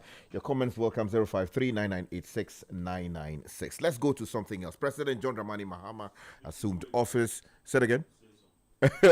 Assumed office on the 7th of January 2025. A lot of expectations. He's enjoyed up to a year or so because on the 7th of January he would have been a year in office, serving his second term as president of the Republic after an intervening administration led by Nana Addo Dankwa Akufo-Addo. We are doing an assessment, the battles we're seeing with institutions of state, attempts to remove officers of state. The Chief Justice has already been removed. The Special Prosecutor is a new target. We're seeing efforts to take the Electoral Commission chair down, and then a number of other matters coming up. Let me start this time around with. Okay, let me take off with Umar Sanda. When President John Mahama took office, you must have had some expectations as to what exactly his administration was bringing. About a year down the line, are you happy with what you've seen? Putting into context the battles we're seeing with other institutions of state. I am not disappointed. That's what I should say. Okay. And a year is too early to judge in 4 years. But I'm saying that if the trajectory at which the government is moving remains, if the status quo as we have it now remains, I am okay. In fact, I was jokingly telling somebody that President Mahama is the last hope for me. And that we had so much hope in Akufo-Addo showboy, having campaigned to be president for 20 years, winning the election. We thought finally Ghana was going to get that thing in 2017.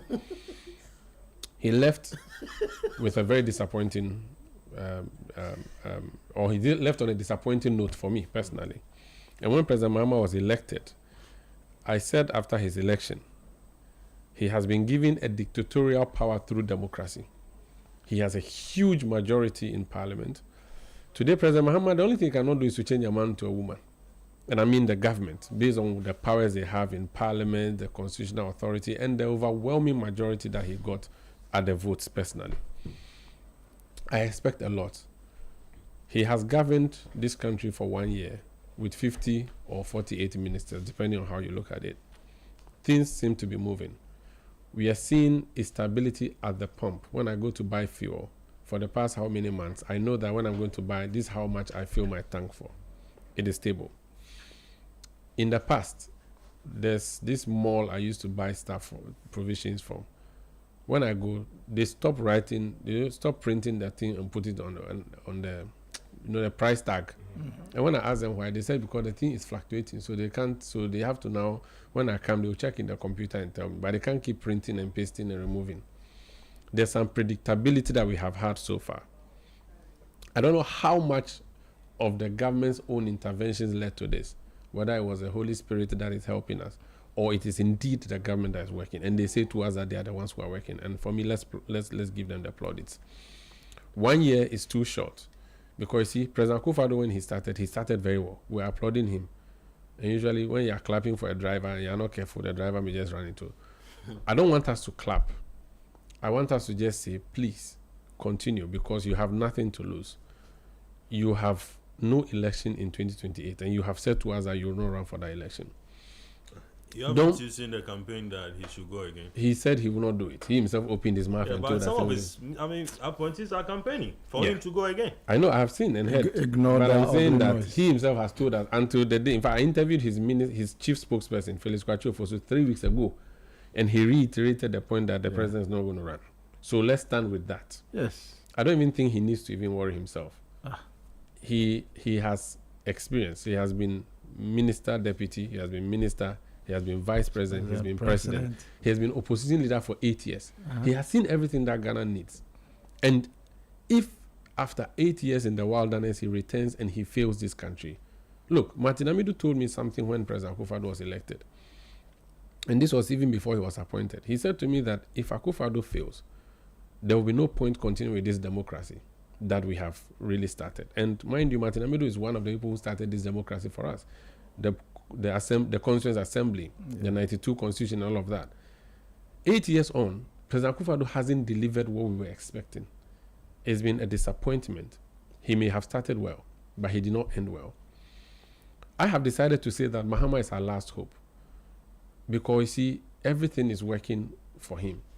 If President Mahama fails us in 4 years' time, if you read the book Animal Farm by George Orwell, towards the end, the last paragraph, the animals that were watching, the pigs became the leaders of the animals in the farm after having overthrown the men, human beings. So they said they are going to rule themselves. At the end, the humans that were once ruling them and the animals that are now ruling them, being the pigs, there was no difference. The pigs were now walking on 2 legs, wearing hats and drinking beer. So the animals, the commoners, were looking at them and they were not sure whether the animals were better or the humans were better. I don't want us to get to 2028 for Ghanaians to say, hey, if we get to that state, considering how destabilized our sub-region is becoming, it becomes a problem for our democracy. He should leave a very good legacy. And he has got a track record, President Mahama, of leaving legacies for us. He has left infrastructure projects. Now he says he's going to build a road from Accra to Kumasi, brand new road. Nobody has sent him. He now went to decide he's going to do it. I thought we didn't need to do that. I thought, I traveled from Abidjan to Yamoussoukro in Cote d'Ivoire. I have seen a dual carriageway of the same distance of Accra to Kumasi. I think we already have the infrastructure. Let's fix it. But they said they are going to build brand new road. No problem. Leave a legacy of a good democracy, so that in 2028, when Ghanaians go to the polls, there should be no doubt in their minds that the political class is nothing but a group of people who come to steal and who are no different at all, and that they are cousins from the same mother. I want us to end this term that way. And for me, it has started well. He's on course. Look, he suspended someone for simply having a military bodyguard, the head of the cybersecurity. The man was sent on suspension for 2 weeks because photos emerged of him at an event and he had a bodyguard behind him who was a soldier. Yeah, but people then contrast that with the fact that the son was recently seen with military bodyguards at some public function. I don't know if you can suspend the son because he's not a public officer. Well, I'll come to matters of suspension and some other matters. But let me bring on Larry. Yes, your assessment of the president's performance that far. In making that assessment, do you think he has the men and women to deliver? Are the people he's assembled to actually get the job done doing that? Which are the bright spots for you and which are the weak spots? Thank you. I think Umaru, has said a lot already. But what I could say is just that so far so good. Looking at where we are coming from. Okay. After 8 years. Yes, after 8 years, with Akufo-Addo as the, how do you call that? The Supreme leader. No, the specimen, the specimen, or a case study. Supreme leader, if you like. I recall some of the headlines we used to run back in the day that, hey, this was a monarchy. As in with Akufo-Addo one. You have the president then at the top behaving like a king. His family members here, the other cousin there, so and so there, so. Everybody was involved in one thing or the other, including state procurement. Okay, the corruption permeated every facets of the Ghanaian society. The president's friends were involved. You talk about this alleged corruption. Oh, alleged corruption. Novi, alleged corruption. Which alleged corruption again? None has been proven. Okay, I'll give it to you. Yeah. Your lawyer is guiding you. Yeah, the lawyer. Thank you. So, to a point where we even have this big hole in the middle of Accra, breeding mosquitoes, okay, and spreading malaria. I'm talking about the National Cathedral. Has there been any trace to that yet? No, it's there. I don't know why you want us to run away. I don't know. The man even made a promise to God. He made a promise. Malaria came from there. The whole nearby. All we need to do is to do a research, in that area as to how the number of people who are. Yeah, Larry, go on. Visited the Accra regional hospital. Do you get it? Now, on a more serious note, I think that the space is freer. We can government, appointees are talking to us and not talking down on us. You get it? Okay. People demand, an explanation into one thing or the other, and then they get it. I would have preferred a situation where, this government accountability series is not held inside the presidency, but rather outside it, where all manner of journalists are allowed to attend to query one minister or the other about a certain performance. When you take this thing to the presidency, it's just the presidential reporters who are talking, or who are asking you the questions. Outside that, it's a bigger pool of journalists who can also ask the minister one thing or the other about, his performance in a particular sector. Sometimes you could have situations where journalists could even be afraid to ask the right questions because they don't know whether the next moment they will say that, listen, you are not fit for the presidency. This is not the question you should be asking here. So for me that is. So accountability wise, government interaction has been very smooth. Felix is doing, quite well in that space. The president himself, I think he subjected himself to some level of questioning. Yeah, exactly, one way or the other. And if you know him, he tries to get, his mind on almost every other thing. So one moment he's talking to you and explaining one, policy to you or the other. So it's been good. That's so far. The economy wise, I think that one has also been quite effective, really. Where in terms of inflation, I mean, we recall in Akufo-Addo era, almost every now and then you go to the nearby shop, and then prices have changed. So it got to a point where shops were no longer putting price tags. You went in the morning to buy coffee. And things change. Yeah, the next moment you go there, the prices Figures are change. changing. Was it that bad? Oh, it was that bad. Just when you went No, to you were coffee. not here. You were not here, so we can understand. Yeah. Okay. Those of us who lived there, we knew what we knew what it was. In terms of corruption, I think so far we haven't had any massive scandal as far as corruption is concerned. I hear that the president has warned that he will never blink an eye to deal with people. Yeah, to deal with any of his appointees who fall foul of the of his expectations. So I recall, you remember the catch for seats. By this time it had happened. And then the vetting, the alleged bribery that came, that had to be investigated. We had experienced this in 2017 already. I mean, there were recommendations that people should be sacked. I mean, nobody was sacked at the time. There was issue of plagiarized speech and things. Well, I've forgotten. Anyway, so the man just stood there. You don't want to let me finish. Yeah, maybe so that we can make Yeah. In terms of what you call it, resetting. The resetting. I don't know whether I include. We should talk about the sacking of the Chief Justice. The Chief We'll Justice. come back to that. We'll come back to that. But then more on the economy. This 24-hour economy. It appears this thing. We know they see that. The momentum is dying down, and it's going down further. And I think that something has to happen. Yeah, it has to happen, because we had come from a campaign period where the MPP was out there saying that, hey, I mean, this thing has to be explained by the president himself, as in candidate Mahama then, that what does the 24-hour economy entail? And we saw the NDC fumble on that. This one will say this one in the morning, another person will say something in the afternoon, then in the evening something else. So we didn't get clarity as far as that was concerned.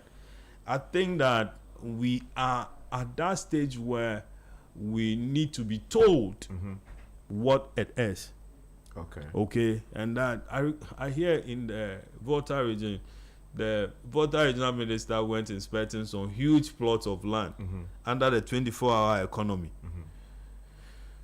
How does land acquisition, feed into the 24 hours? Maybe you establish a factory that will DVL is doing that, at least the Adenta branch. I saw that. Okay. And then I think Eduji's institution, MPA said they wanted to also do stations. But then there was this issue about security. That is contingent security. That is that most of the filling stations let's do 24-hour construction only. Should be 24 hours. So that for me that is road data. construction 24 hours. That would have been. Let me quick one. President Mohammed's second campaign should be that of reforms and a little bit action.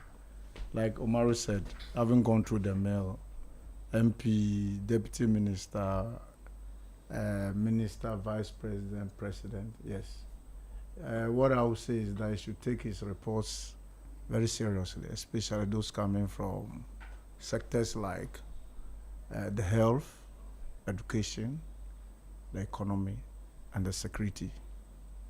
Should take them very seriously. Are there things we don't know? Oh yeah, there are more things that even those of us outside, what we pick up, and if they are not giving him the correct briefing, he has to get some counterintelligence. Sometimes you could be having it, but if access is blocked, some counterintelligence, is another matter, right? To get those information handy and work with it. And also, like the general secretary of the party said that he is prepared to fire whoever crosses the red line in terms of corruption. NDC campaign heavily on the back of this corruption issue. Like Larry even made mention of that. He says allegedly. Oh, allegedly, yes, and some of them are lawyer one are facing trial, and Omaru even made another nice diagnosis of it, that you see these politicians, they are cousins from The same grandmother. and so, but this whole governance architecture, corruption, scratch my back, let me scratch your back. If they are not careful, this, you see, this citizenry, what happened in Nepal and the rest, where people become so dissatisfied with the system, thinking that politicians will always have their way.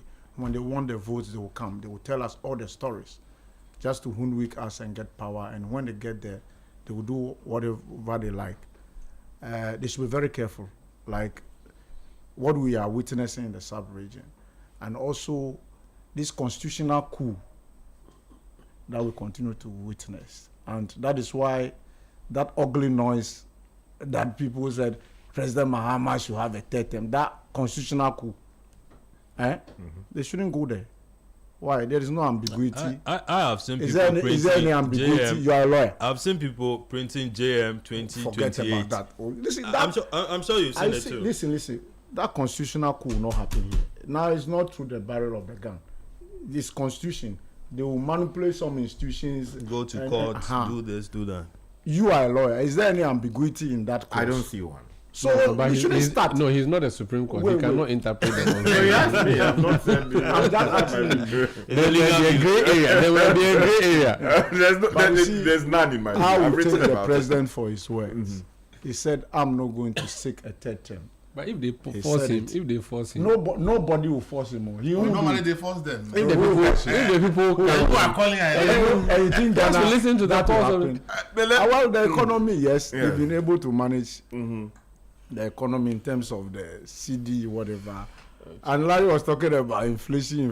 But inflation, yes, we are recording the single-digit inflation. But the pocket is no good.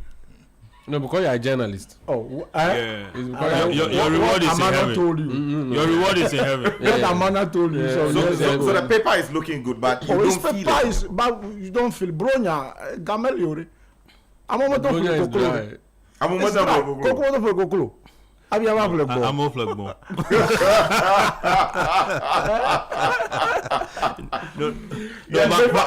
How was your cattle market? The year in review, the autopsy on 2025. I have in studio Larry Dogbe of the Herald newspaper, Andy Kankamboedu of the Informer, Umaru Sanda Amadu right here in-house, host of Eyewitness News and Face to Face, and Elvis Dako of the News Center. We are looking at the year 2025 in retrospect. We will do this until 11 a.m. So please stay with us. We now go to the big matter of the dismissals we saw when the new government came into office. In excess of 2,000 or so people directly removed. The Chief Justice of the Republic fired. Now moves are being made against the Electoral Commission chair and her deputies, as well as the OSP.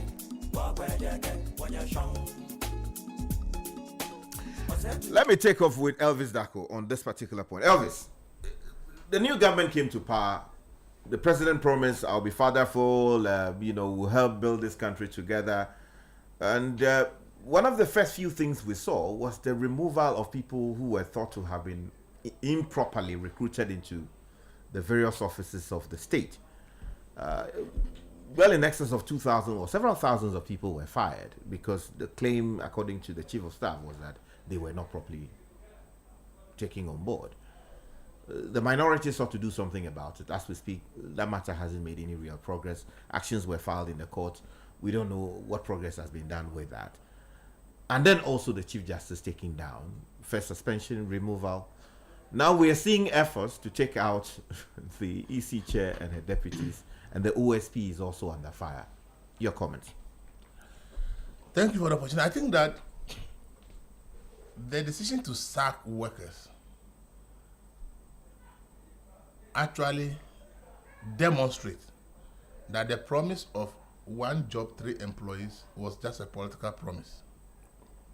Yeah, that was what it demonstrates. The 24-hour economy thing. The one job, 3 people doing it, which was a major shifts. campaign promise of the NDC.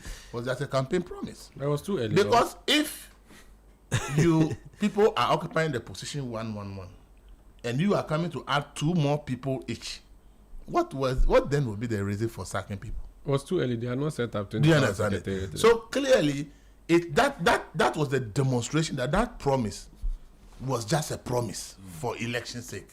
It was not going to be possible. It was not going to be possible. Doubting Thomas. Because if it was going to be possible, there was no need to sack anybody. They are Ghanaians. Even if you have the suspicion that they may be supporters of the previous government, that's where they were employed, they are still Ghanaians. Isn't But if they were procedure is everything. There has not been nobody has been able to provide any clear reasons in any of the instances that this is why it is clearly. They said there was no financial clearance. They ought not have been engaged, and that the processes for engaging them they didn't go. People who were some people were employed 2 years ahead of time, or even on salary, were sacked. I have seen letters from Exim Bank and other places where people were asked to go home. I have seen letters where they were not like just new employees, as they say. They sacked so many people that were not even new employees.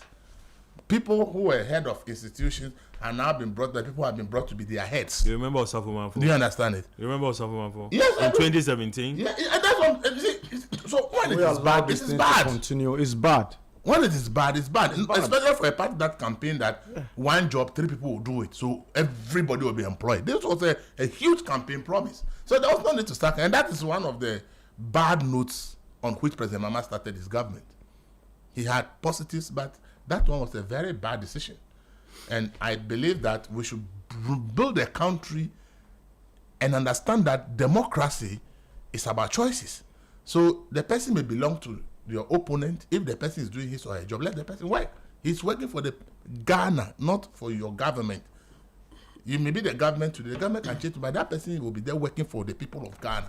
So that sacking, it was needless, and we must all condemn it. We must all make sure that no subsequent government comes to power and their focus is how to remove some Ghanaians and replace it with other Ghanaians who are their supporters.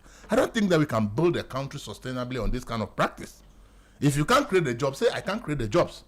Look for options and solutions as to how to create jobs and employ those people. That is what we need to do. The unemployment situation is not solved when you remove some people who are already working and replace them. That's not how you solve unemployment. The unemployment situation is solved when you are adding more people onto those who are already there. And that is the promise the NDC made, that one job, 3 people will do it. 1 year is ended. We are yet to see one job, 3 people doing it. We are yet to see the one job, 3 people doing it. The new figures suggest that 1.3 million people, the youth particularly, may either not be in training, not at work, and something else. So the unemployment situation is particularly dire. If at 1.3 million, if you look at the population, adult population that's supposed to work, it's about 10 to 12 million. There are about 7 or 8 million adult population that's supposed to work and not any meaningful employment. If you look at the data critically.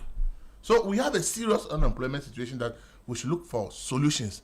And if you promise one job for 3 people, you don't come sacking people. You come to add on.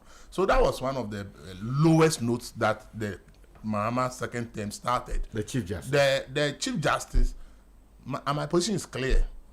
Whatever reasons were stated by the committee's report, none of them merit the removal of the head of an arm of government. Have you seen the report? What they brought to us, what they told us as the reasons. Can you allow the man to make his submission? It will be your turn. The reasons why are you painting me? At least the letter written to the CJ, the now former CJ, the letter written by Callistus Mahama, the grounds stated for removal, none of them, in my opinion, constitute reason for removal. So for me, I still stand by my position that it's just some people who don't want the woman to continue her term. They plan and decide to remove her. But the reasons cited are not relevant enough for the removal of an arm of government. The head of an arm of government. Yes. And I'm saying, so I asked somebody, the son of the president or his children are not government officials. If we saw the son of the current president with the president of the presidential state to an AU summit in in Ethiopia on state budget because the presidential jet is our own. Are we going to remove the president from office because the son traveled on our budget to an AU summit with the father? Yeah, but maybe the son did not receive a per day. Is that received? But flying there, no, but the flying going there, the hotels, who pays for it? He probably would sleep with the father. Who pays for it? It's the state money. So are we going to remove the president of Ghana because the son has benefited from presidential travels? And he's stuck on the first should have you get so benefited from that. We have to be able to not make one arm of government superior to the other. If the president's wife, children can travel with him on official trips, why is that if the chief justice's daughter or son or husband dates him is wrong? And it is not the chief justice doing it by himself. It is something that has been stated in their condition of service. So for me, I've clearly made up. I am clear in my mind that all the grounds stated per the committee's own report. That these are the grounds. And I said those grounds were stated in the letter that Callistus Mahama wrote to the Chief Justice as reasons for her removal. I think that they are all petty. The NDC and the government have made up their mind to remove her, and they came and they found ways to remove her. That is how I see it. The Electoral Commission. In terms of the Electoral Commission, I haven't seen the charges petition that they said they are leveling against them. But then, if they have done something wrong, but until I see the charges, I will not be able to tell. And I know people who say they want to compare with Charlotte Osei. I have always said that if you ask me, Charlotte Osei should not have been removed from office. Even though she breached the procurement law, she actually saved the public money. Because the contract she's accused of signing without going through the tender committee, it was lower than the one that the tender committee approved, which she cancelled. So she actually saved the public some money. The fact that she didn't go through the process should not be reason why she should have been removed. So I have said that it could have been a caution that next time you want to save the public money, just use the right process. So her removal, for me, I've always been against it. But I've always made the point that Charlotte Osei's removal was also not orchestrated by any politician, to be frank with you. Who did it? Charlotte Osei had a fight with her two deputies. Even before NPP came to power. Yeah. And the records are there. That she wrote to the then President John Mahama that she wanted the two deputies moved elsewhere because she thinks she can't work with them. The records are there that the then government, through the chief of staff, same Julius Zebade, tried to resolve the issue. They couldn't get a solution. And President Mahama at that time felt that he couldn't have removed any of them because they couldn't get an amicable before NPP came to power. There were internal battles among the three commissioners. And if you look at the report, if you look at the committee that recommended the report, who were the ones who were testifying against each other? It was the commissioners who were testifying against each other. It wasn't some politician who came from somewhere to come and testify against Charlotte Osei or Georgina Mankwa or the late Sule. They themselves were the ones who were making allegations against each other. So even if there was any politics somewhere through the petition, the whole thing started before somebody actually took advantage to file a petition.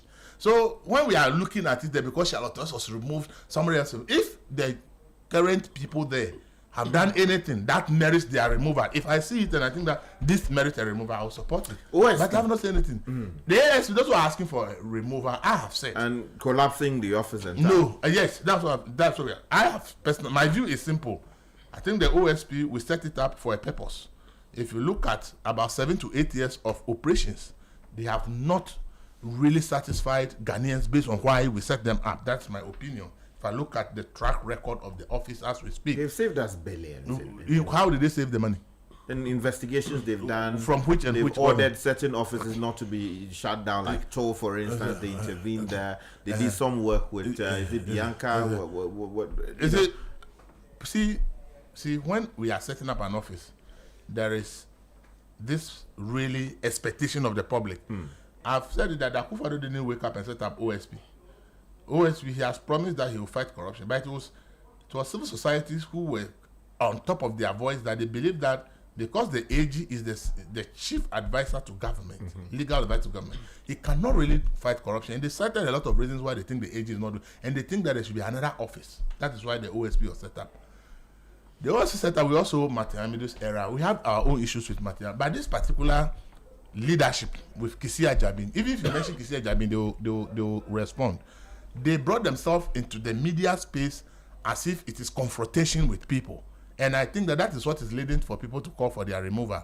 I have always said that they should focus on their work, get the job done, and make sure that results speak for themselves. They come in every now and then running battle in the media with press conferences. It's not what is the work the public expects from them. What the public expects from them is that by now we have 5 or 10 top public officials caught in a certain corruption, and they are in Sawam. They will be clapping for them. But when that is yet to be achieved, really you cannot expect them to. So for me, I'm not in support of scrapping the office.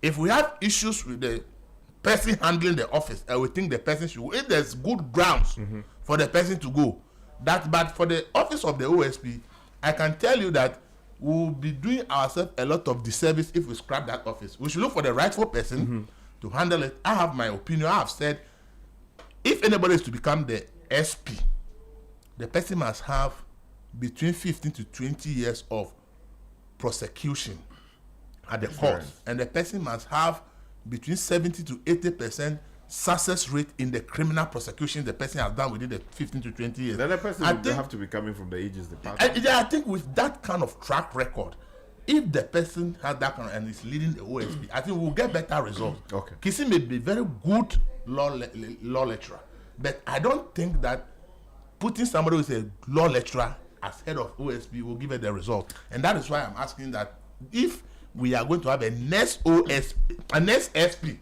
let's look with somebody with practical track record that is been to the court for 10 to 15, 20 years, has 60 to 70% or 80% track success rate in all the prosecutions to be the SP. Beautiful. Let me bring in Umar Sanda. Practically, you've dealt with these stories, on Eyewitness News in diverse ways. Yeah. Your own views reflecting on the year. On OSP, I think we should not keep that office.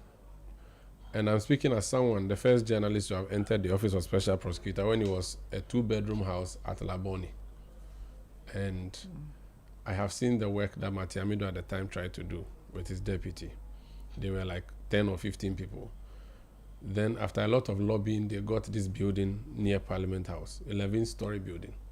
Oh, so Martin got that? Yes, so Martin was the one who lobbied, and then they got that place. It was supposed to have been for GIPC, I think, and then they had some discussions, and then that building was given to them.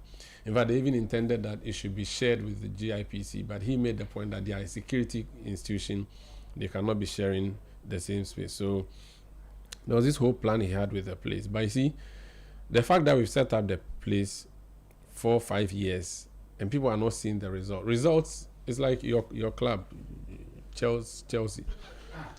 No matter what you invest in there, if there are no it's like water into a basket. If the results are not showing, people will not be happy. Look, Kisi Jabin, he would come, speak, do press conference, he would say things, but people are like, the results is what they want to see. You remember Mills's first term? One of the biggest problems his government at the time had was that Jerry Rawlings and some people thought that he was not jailing people. So far as you are not jailing people, you are not doing anything. Your office is supposed to fight corruption specifically. If after all these years, no one has gone to jail, it means that nobody in Ghana has been corrupt. That's not what it means. What it means is that they have not successfully proved their case in a court of law. Yes, and you see, Elvis thinks... It is one thing suspecting someone has done something wrong. It's another thing proving that. Yeah, so if you don't prove, it means they didn't under the legal provisions that govern it means they didn't do. It means nobody. That is why we send them. So if you've been set up, and listen, the OSP under Matiamido was not resourced, but the OSP under Kisi is very well resourced. They have the physical infrastructure and the financial, and we see the budget, bulletproof cars, including, according to Larry, bulletproof cars. They will come and respond. Now, if after all of this we are not seeing use, and this whole public spat with the Attorney General, I thought was needless about some docket, bring docket, I won't bring docket. The docket is hiding my. That was nyama. I thought they downplayed that. Oh, downplay what? Look, I'm saying that Article 88 is what was subdivided and given to be OSP. Let's remove it and bring it back to the Attorney General. Let's have a Minister for Justice appointed by the President, but have an Attorney General elected or somewhere. so that attorney general will do the work that the SP does and more. That's what I think. The EC. On the EC, Charlotte Osei was seen to be a darling girl of John Mahama. When Ghanaians went to the polls in 2016 and decided they didn't want Mahama, he was an incumbent president, he was younger than Akufo-Addo, he still lost, and there was nobody who could save him, not even the EC chairperson he appointed. When MPP came into power, I didn't think they should remove her, because clearly the Electoral Commission chair, and Afarijan tells us that all the time, that he's the less powerful person in the EC, because he's the last person to see the results, so he cannot do any manipulation. If Charlotte Osei could not save Mahama, who was a sitting president, there was no point removing her when they came. And I think it is the reason that these people are also being for blood. And I think the same story. I believe that Charlotte should not have been removed, Jean should not be removed. But they are working on it, and it is politics, and we know how these things work. We know how the petitions are prepared. We know how they are sent. There's not everything we can say in public. The same is applying to the Chief Justice. Someone decides that, no, you have to go for A, B, C, D reasons. But they argue that they follow the due process. The Constitution has not been breached. And to the extent that the Constitution has not been breached, what can you say? People will shout, people will fight. But at the end of the day, you see, governments are so powerful. And sometimes when you want to fight governments, the governments will fight you. And we are seeing that happening. I do not think that this government and President Mahama's government should bother itself on this counter-attack kind of thing. I think they should have focused on bigger things. I think fighting the head of, or removing the head of EC, or removing the head of the judiciary, unless there's evidence that the head of the judiciary is frustrating the government's work. If there is, then there could be attempts to remove her. But if there is no, on the face of it, we do not see a deliberate decision by the Chief Justice and the institution she heads to remove. Look, the woman Mahama was sworn in on January 7th. Every power went to him, and everybody would. I do not think that we had to worry ourselves so much, but that is what has happened. And we are hearing from MPP people that if they also come in the future, whoever is appointed as Chief Justice will be removed. And then the thing becomes cyclical. And it takes us back to the animal farm story I told you. So we look from animal to man, and we are wondering who is who. The government workers who were sent home on the orders of a letter from the chief of staff, many are still home, jobless. Yeah. Some, I know them, they are now doing taxi driving. Others are doing Uber and Bolt and all of that. It seems that it's something that repeats itself. Mm-hmm. And when people talk about reset, the expectation some people had was that they were coming to change things for the better. Mm-hmm. Your own views on you see, I have interviewed both sides. The people who were sacked, I've interviewed a number of them. I know one person who has at least been at office for many years, I think more than 10 years. That person clearly cannot be called a midnight appointee. So, in as much as I agree that they are Ghanaians, they deserve to be employed. They are just like you and I. And if they are employed, it shouldn't be a problem. What I want to question is, you've been in government for 8 years. You know that you have a foot soldier base that you want to satisfy. Why did you wait until last minute to make this appointment, knowing that it could lead into problems? Because this midnight appointments, we saw in 2016, some of them were done. The MPP at the time, through Yaosafo Mafo, condemned it. And they said they were not going to agree and recognize that. When this one started happening, I remember Phyllis Kwachi, at the time spokesperson on the transition team, saying that, no, we will not accept it. I think the chief of staff at the time even issued a statement, all of that. Why do you have to wait for 8 years to put your people in places?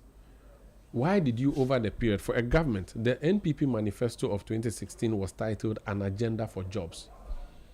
8 years on, you didn't put the people at the place to go and do the thing. But must they be NPP people? Oh, yeah, down there.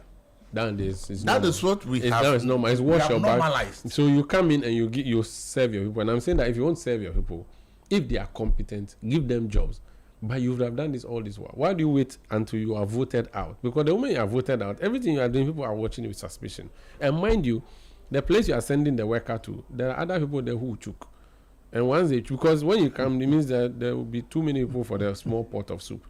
And I think we should possibly have a law I don't know whether it's an act of parliament or whatever it's going to be, that says that once the elections of December 7 are over, even though the president is still commander-in-chief of the armed forces, is head of state until January 7, he's almost functus officials, and that there should be less work. I mean, you shouldn't do anything again. It's like you are done. If from January 7 to December 7, 4 years, you haven't done, this is not the time you are going to do anything. Between December 7 and January 7, just start writing, handing over notes. Don't do anything again. And I think that's how in the future it should be like.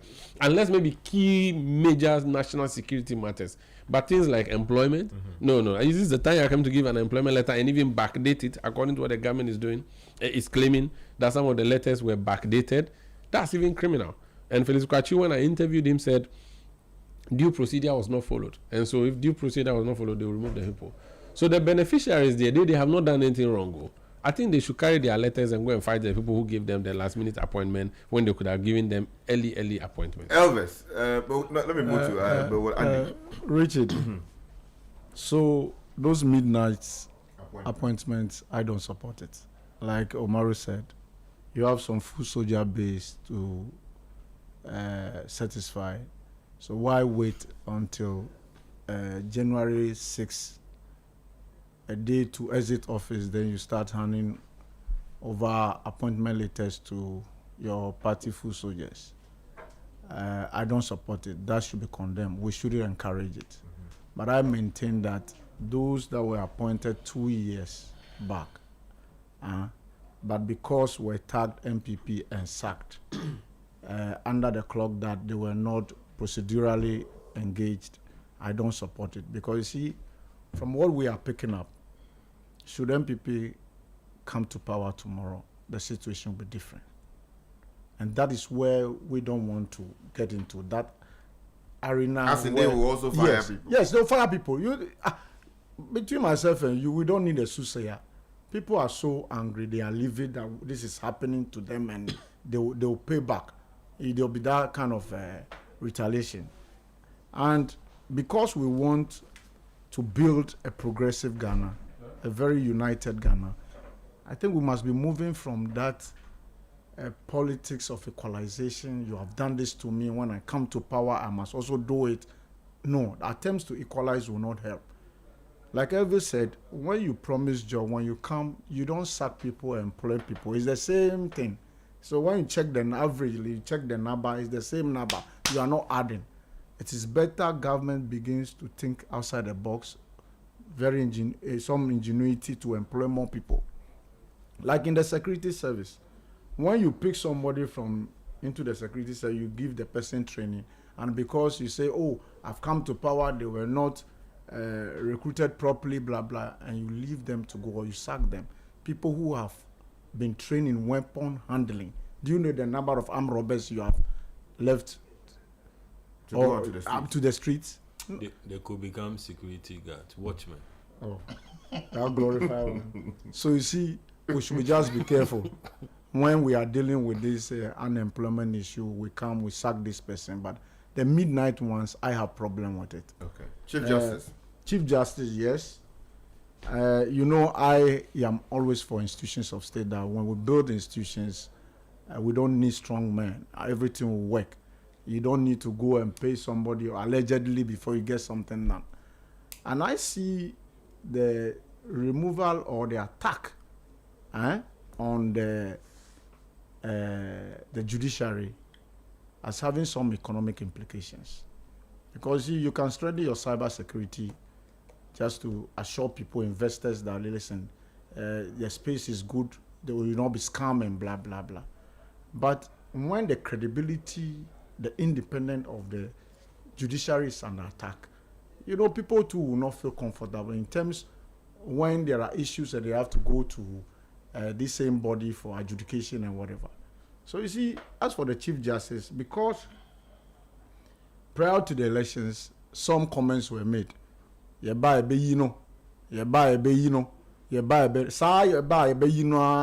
what is gradually inching to where the Electoral Commission.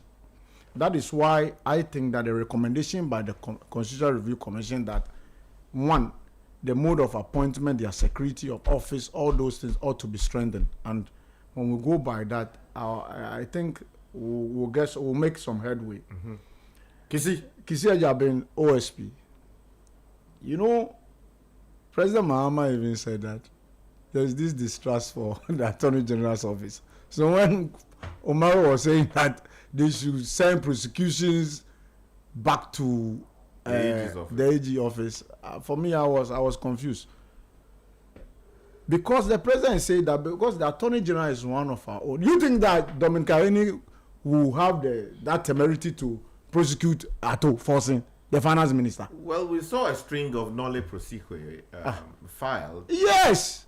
So that is it. So that is why the CRC, H. Kwesi Prempeh's team is saying that we need anti-corruption and ethics commission to handle politically exposed persons that are alleged to have engaged in these corrupt practices. You see, Omaro was talking about the OSP not delivering. I think among other things, the OSP one is also to prevent corruption. Not only that you get people, you prosecute them, recovery, you discourage people even before, you discourage people getting involved into corrupt practices or whatever. And recovery is also one key aspect that they are doing. And they've recovered a lot. In fact, just last week, and I know that their final report in I think 2 weeks or in about a week time, it will be there. They've been able to recover about $2 million for meth. Yes. Right. $2 million. Yes. Out of what?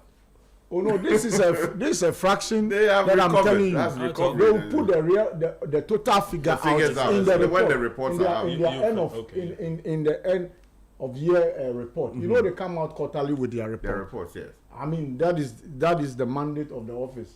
It's required of them to come out with a report. So you see, when you say that they should scrap the office and then they have benefited a lot in terms of allocations. You see, Elvis here knows your allocations can be approved that yes, budget, you have been allocated this, but the actual release, they have not been taking the actual release. Was that not the reason why Matiam got angry? That working with 9 skeletal staffs on secondment, he was not doing enough. He has no resources. He was not paid until he left office. The year from 2018, the years that he worked as OSP, he was not paid. So when Kisi took over and they saw that no, something was wrong and recommended that he be paid, he said he won't take it. You know, that is his Martin. But you see, the releases were not going. If you pick the Auditor General's report, it is there. It's approved in the budget that do this, give them this money. But the releases were not going. So if members of parliament who approve this budget and know very well that the Auditor General's report is captured that the releases were not going, yet will go on a private member's bill that this office should be dismantled, I don't get it. And for me, when the president came out that, listen, I am not going to support that. Let's support these institutions to work. Both the politicians, they are afraid of that the OSP office. That is because independent. Oh, they are afraid. MPP, NDC. You see, when you see MPP, NDC come together, meaning that there's something cooking. So when I had realized that MPP, NDC people come in, communicate, they should collapse it. We are not seeing anything. I say, oh, look at these people, they are afraid. You understand? But I, like the president said, I will urge the office to do more for Ghanaians to see that, listen, we set up an office, we expect that you deliver. The public banter, like we said, is needless. Okay. Let your work speaks for you. Let me go to Larry. Yes, our boss. Okay. Where do I start from? You can take off from the Chief Justice's removal. Okay. So, or maybe you want to start with. Okay, let's go with OSP. Where you studied, there is something called balance of power, which they are very, very critical on. Okay, that power should not be concentrated in the hands of one particular institution. I mean, some call it separation of powers. Now, with that in mind, presidents go for election if we are practicing the, let's say, the constitutional kind of, or the executive kind of arrangement. Presidents go for an election. It is just either it's a referendum on your performance. So if the people are satisfied with you, they vote for you, they retain you in office. Other times when they are not, they kick you out. And President Mahama went through that. He was kicked out. And then later on, his party brought him, and then he's been voted and brought back to office. Now, there are certain institutions that are guaranteed, a tenure of office. So you are there until the mandatory retirement age, then you go off. And the office of the Chief Justice is one. Okay. Now, having been given that kind of arrangement, specialized arrangement, you are supposed to act, okay, in the interest of everybody. Now, in between that, should there be any, should you go against whatever it is, there are mechanisms to either, check you. And that it's also by, what has been given by, which one? Is it Article 224? Help me. What are you talking about? The one that had 146. Okay, sure. The removal of the removal of the chief, exactly. The 146. And so, having been given all that, if it is not for anything that people like Daniel Ofori, okay, had to petition for the removal of the Chief Justice, because according to him, he felt that there were certain things that had gone wrong. And what is incompetence was also was one of them. Also raised issues about mismanagement, and then also another, that the conduct and then the comment of the Chief Justice then he had issues with. The same Daniel Ofori had issues in the court that we came to know, issues that had traveled, several years. Yeah, but there are three substantive basis, issues that came up. You are talking about removal. Allow me to. Yeah. So let's talk about what was determined. They didn't find her to be incompetent. They said that she traveled with her husband and the child ought not have done that. So go home. That she transferred somebody in a way that was not ought not have happened, and therefore you should go home for that. And then finally, that you wrote to the President of the Republic recommending that certain people be appointed to the Supreme Court, and we find issues with that because, in our view, it undermined the Constitution. Have you seen the report? Oh, we read the. Can I talk? But this had to do with Daniel Ofori.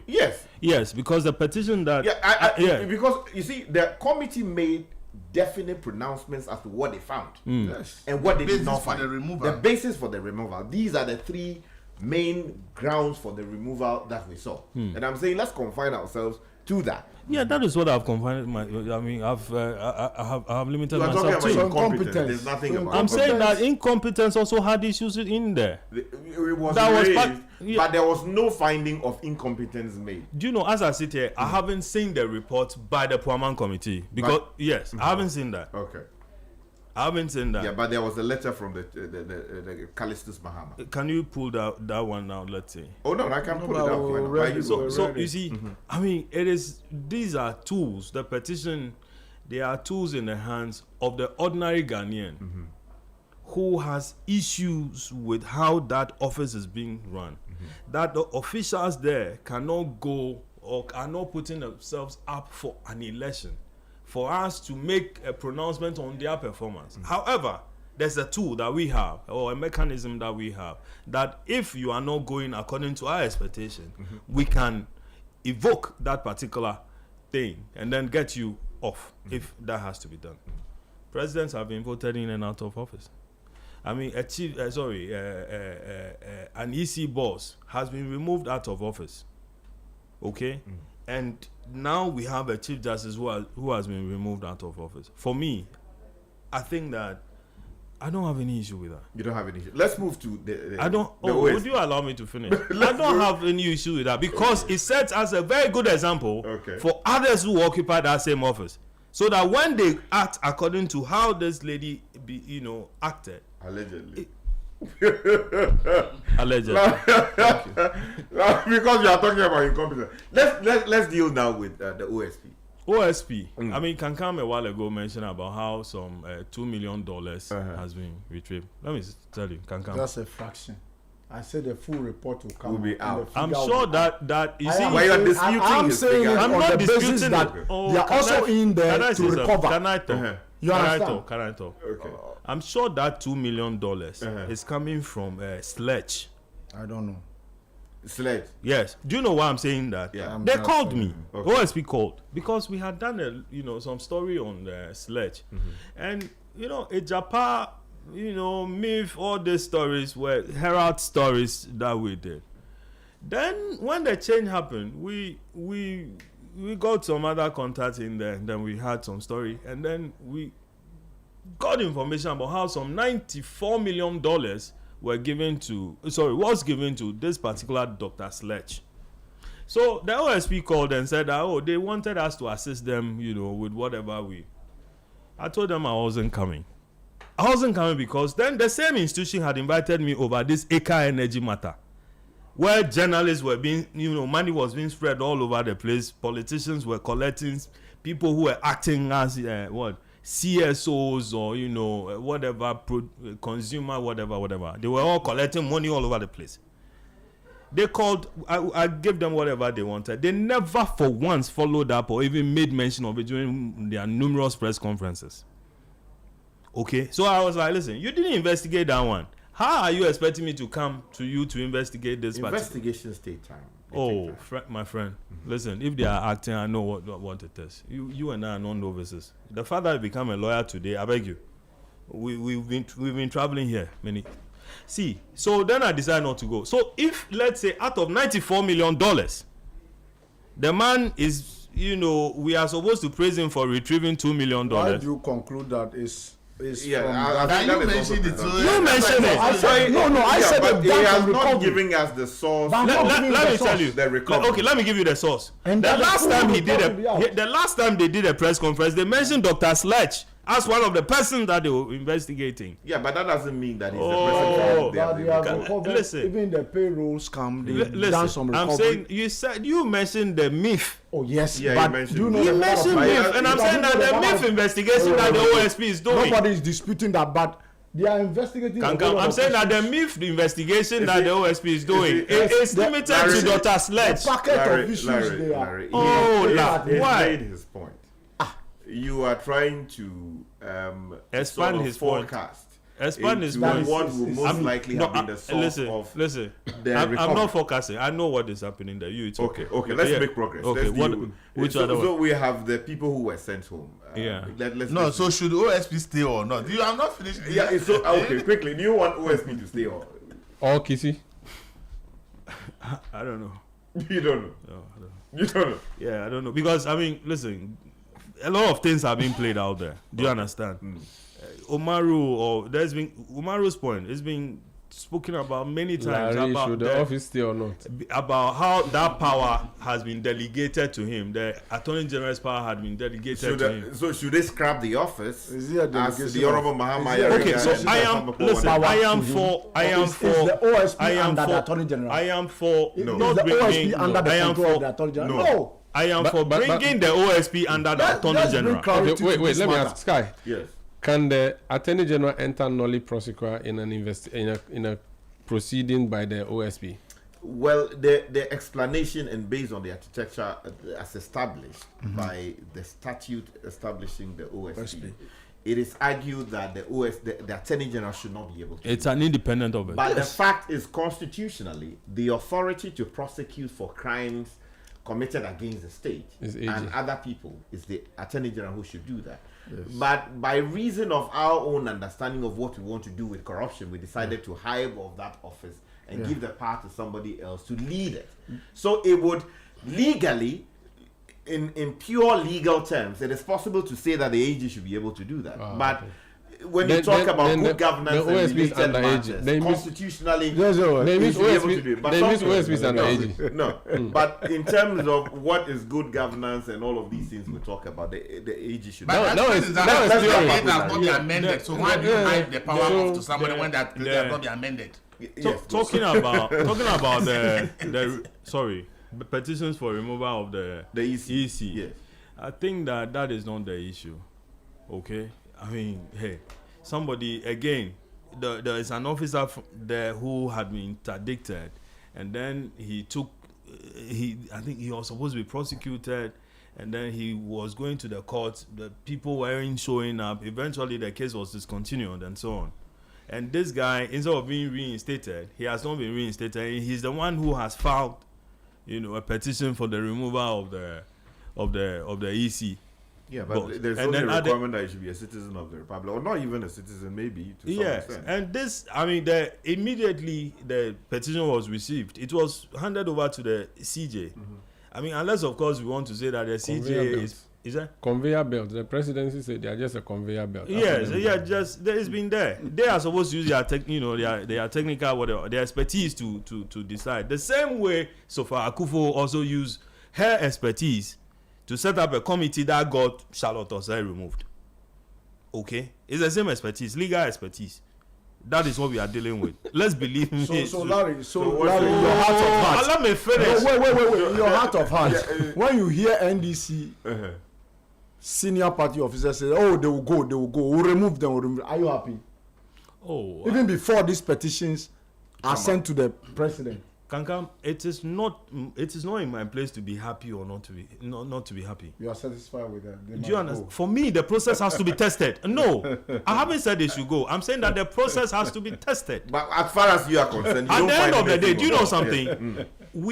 This constitution thing, we've had it for how many years? But is it not curious that, in the case of the OSP, for instance, OSP makes a move on Martin Pebu. Yeah. Some people came out to say that he was one of the NDC people. I don't know about that. But who said? Some party people claim that he was one of them. I didn't hear. So Martin Pebu is an MPP person. He told me in an interview. Well, I'm saying what some people... I didn't hear. So I don't... The point I'm making is that the moment he was arrested, then agitations were, everything... I don't think that arrest was necessary. But there again, I spoke to somebody at the OSP's office, and I'm told that he went, beyond a certain bounds. That he came there with a camera, said, "Listen, you cannot, have an interview within the premises. Outside the premises, go ahead, have your interview, do whatever. If you want, he went out. If you want to strip and dance over there, they can. But nobody cares. But the very moment you moved it into the premises of the OSP, it's like you can't do that, and that was the basis upon which. No, but Larry, he said he went out with the journalists and they did the interview outside. It was when he returned in the building that the soldier man said, "Next time you do that thing, I'll show you." And then that is the point. All right, 97.3 Citi FM is the station. This is this is the year in review. We are doing an autopsy on the year, Larry. Let's make progress. The sacking. Yes. I subscribe to all that Kankam and then Umaru said. That listen, you are told these people that there's no job. We needed financial clearance. It's on that basis that you kept nurses at home. It's on that basis that teachers were not posted. Even in instances where they were posted, you were not giving them salary and another thing because you were waiting for financial clearance. Then suddenly, you've lost an election. And quickly you found spaces and where, you started inserting people and all that and so on. Chief, you don't do a thing like that. Particularly when you have Osafo Mafo's conduct, where he removed people and inserted his children all in those places. Oh, he didn't insert his children. Why we saw it? He didn't. We reported it. He said the children where he removed. He said, he didn't insert his children where he removed. Why? We saw that. So your point is that my point is that you can't have this happening. The commentaries by Osafo Mafo, not just that, but the governments then that removed people that the NDC, Muhammad the first posted to some of these areas, and then when you were also leaving office, you did the same thing that the NDC did that you were against. Okay. That is double standard, if not hypocrisy. Okay. 97.3 Citi FM. We are reviewing the year 2025, getting ready for the year 2026. We've dealt with a number of issues thus far. We now move on to look at the issues in Parliament, the by-elections that were called, but which have been stalled by the Supreme Court, the Ablekuma, violence, the performance of the NDC, not the NDC, the minority in Parliament thus far. Let's look at those quickly. Before, the constitutional review. It's a big matter. Yes, let me start off with you. Umaru, are you happy with the performance of the minority in Parliament? And then also deal with the elections, the by-election in Akwetia briefly for us, and then also what happened with Hawakumse. I'm not happy with the performance. I'm not happy with the performance of the minority. I think they were not reading the room. I think they should read the room more. And if they read the room more, they'll be able to act better in the interest of the people they serve. That's what I'll say. Okay. Then the on the by-election. At least it was not violent. The Akwetia one was not violent. The one here in Ablekuma North, that was violent. And what happened in Akwetia is characteristic of what happens in elections where the government is going against the opposition. Typically, the people would be wondering, okay, should we go with the people who are in power now, or we should be orphans? And because our constituency is not a very blue constituency, it is a constituency that has been flipping. It will not be a very fair assessment. Indigo. It's a rainbow constituency, and so it may not be a fair sample of things. But I think at the time that election was done, the goodwill of the NDC was still in the air, and that's what they benefited from in Akwetia. I don't know what's going to happen in Pandai. But then again, similar things may come. The forces may come down where people will be wondering, okay, so should I go with the party in power? And by this time, and this is just 1 year in office, they haven't committed a lot of crimes yet, so they are still looking nice. At least the ones that have not been proven. People allege all kinds of things. Yeah, but I'm just saying that they have not committed a lot of crimes to the level where people will be angry with them yet. So they still have a goodwill. I'm just wondering though, what are they going to do with the extra super majority they are looking for? And I keep asking their people, I say, why are you fighting this thing? Just let the MP people also have some. They say no. They need it. Is not like that. Third term. I don't think it's the third term. Stop this agenda. It won't work. You do one, then President Mahama will hear. Then you go. Let me move to Elvis. Yes, briefly on this point of the minorities' performance thus far. The by-elections we've seen, at least we saw one by-election. One is pending. At least the Supreme Court has frozen it, and then also the limited rerun in Ablekuma North. Okay, I think the minority, as Omar said, they have to read the room more. If you look at the numbers in Parliament, the minority needs to look back and say, hey, how did we get here?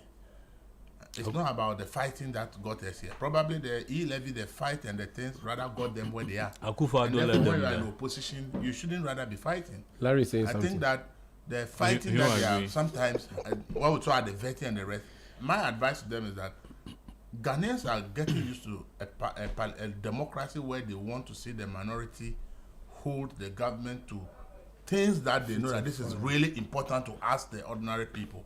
But if they go there and they are fighting over things that it is like in the interest of they who are in the house, it angers the people. And I think that they have to look at their strategy very well and think that no, on this issue there's no need to call for anything because the people will be angry with us. For instance, you are saying that the leadership of the majority should be changed.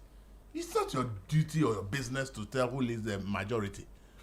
So you say because they did something or they said this about it, they should be removed. I don't think the people want to hear you about how are you holding the government accountable if people... Yeah, but if they say the people are not, they are leading with an agenda different from the person they are representing, is that not a valid position to How take? can it be valid? The majority decide who leads them. No, they said the president says OSP should stay. Yes. But for some reason, the majority leader who prosecutes the president Leave that to the president. If the president wants his party to change the leadership in parliament, that is their business. So they shouldn't express their No, You have that's a not the bigger business of fish the to fry. minority. The minority's role should be what do they stand for? Are they also supporting the removal of the OSP or they are against it? If they are against it, state it. We think the OSP must stay, and therefore we oppose it. Then the people know that you are on the side of the OSP. And then it has to become a vote issue tomorrow. The people now remember that, the minority wanted the OSP to stay. That should be the issue. So for me, I think that they should rather look for more relevant issues that when they hit, the ordinary people can feel that these people are speaking for us. But when their statements and some of the things they do looks more like they are fighting for themselves, that is what the Ghanaian people don't want to hear. So I think that they have to read the room more. I think that from next year, there will be a lot that they will have to hold the government feet to fire, and they will have a lot to do about it. You should be asking the government, they want job to 3 people. Where is it? The unemployment. You see, you be holding people to, Mr. President, you say you do this. 1 year in line, 1 year that we haven't seen it. The people want to hear this. I wanted to just, before he goes to Akwete, I think he's very worried about this one job thing. Can you employ 3 shifts at your place to start off the 24-hour economy thing? The government said they want the people to leave. The government give me incentives and I can save, I can get some. Yes, you are not a member of the government. You're supposed to check the government. The government give me private volunteers. sector incentive that will enable me to check. Money to check it out. Let's make progress. Yes, quickly, Akwetia and Ablekuma. You have 50 seconds. Yeah, I think Akwetia. Well, NDC won because definitely who will want to go and vote for opponent when a government had just won power, huge numbers in parliament, all the goodwill is on their side. Obviously, if that person says, I am the one who is in government, I'm the one who can bring development, the people are likely to understand. So that for me, that is okay. And as for Ablekumanov, I think what happened there is condemnable. We must all condemn it. Election is about choices. Go and make your choice, not to go and beat people. And they play the same book to us. When the Delta Force went to attack court, they gave them small fine and let them go. Yeah, the same thing. These people who went to beat Howard Kumse, they also find small. That is a political strategy. So Ghanaians have seen that this is how when it's about their people, that's how they be. Do you think ordinary person will go and beat Howard Kumse and will be treated that way? Or you think ordinary person will go and invade a court and will be given the fine Delta Force was giving? It will not happen. Okay. Andy, so quickly. A very responsible opposition. I mean, they shouldn't oppose everything. Okay. Sometimes they must support the government policies and programs. That is the way we can develop Ghana. On Ablekuma, this violence in politics, I don't support it. And Elvis just said it. The Delta Force and the group that we have, Kanda Boys and whatever, the Bolga Bulldogs, the Asoka Boys and whatever. So, lawyer, the anti-vigilantism, whatever, the law. What's happening? What is happening? Well, the law is on the books. The law is on the books as to whether they're enforcing it. They apply to Ablekumanov. So, Pandai will come. Definitely, there will be an election there. Why is it definitely? No, we can't say that. The Supreme Court has frozen the process. But after you mean a blow inevitably? After this procedure, listening to whatever, they will have an election there. Not at all. I mean, not necessarily. I mean, you see, we can't overreach the Supreme Court. Matthew Nyinda is not happy with you. Larry, are we banned from predicting what might come from the top? Let's not take bread from the mouth of No. You see, the way people are confident that they are going to panda and they started campaigning. Larry, you have 1 minute. This political apparatus. Just 1 minute. Yes, 1 minute. You are here. Thank you. Yeah. So, Pandai, it will happen. Elections will happen. No, you can't. No, elections will happen. The Supreme Court is seated. Are you not reading the system? Are you not reading the system? The election will happen. He's an officer of the court. It's his duty to protect the court. So you people can continue with your slander. We are social animals. What you are doing is contemptuous potential. Of what? It's not. I haven't commented on the facts or the merits of the game. There will be an election. It's going to be because it's going to. The Supreme Court will make a decision on the matter. And you know that the irregularities that the initial alleged irregularities. The judge. No, they are not alleged so far as the judge has already said. The arm of government that is called executive want a by-election, it will happen. No. People, we have so I mean, Akwetia happened. Akwetia, as Umaru said, it's an indigo. You know, it goes where power is. So you remember when this guy won, Baba Jamal won. At the time, Mills was in office. If he had been MPP that was in office, I could say I would have voted MPP at the time. Now, having said that, there was one other minority. See, 30 seconds. Yes, 30 seconds. I think that there's more to do as far as the governance of this country is concerned. I mean, these guys are friends. The NDC and MPP guys, if the very day Ghanaians get to know that they are true colors, that these are friends, they eat from each other's homes. They drive in the same cars. They think alike. It's only when they step out of that place, then, you know, they say, oh, we are wearing this shirt, this one is wearing that shirt, and so on. They are friends. You and I know they are friends. Now, having done that, I mean, whatever it is that their friendship is supposed to be of benefit to this country. You get it? What we have now, it's not, beneficial. Okay.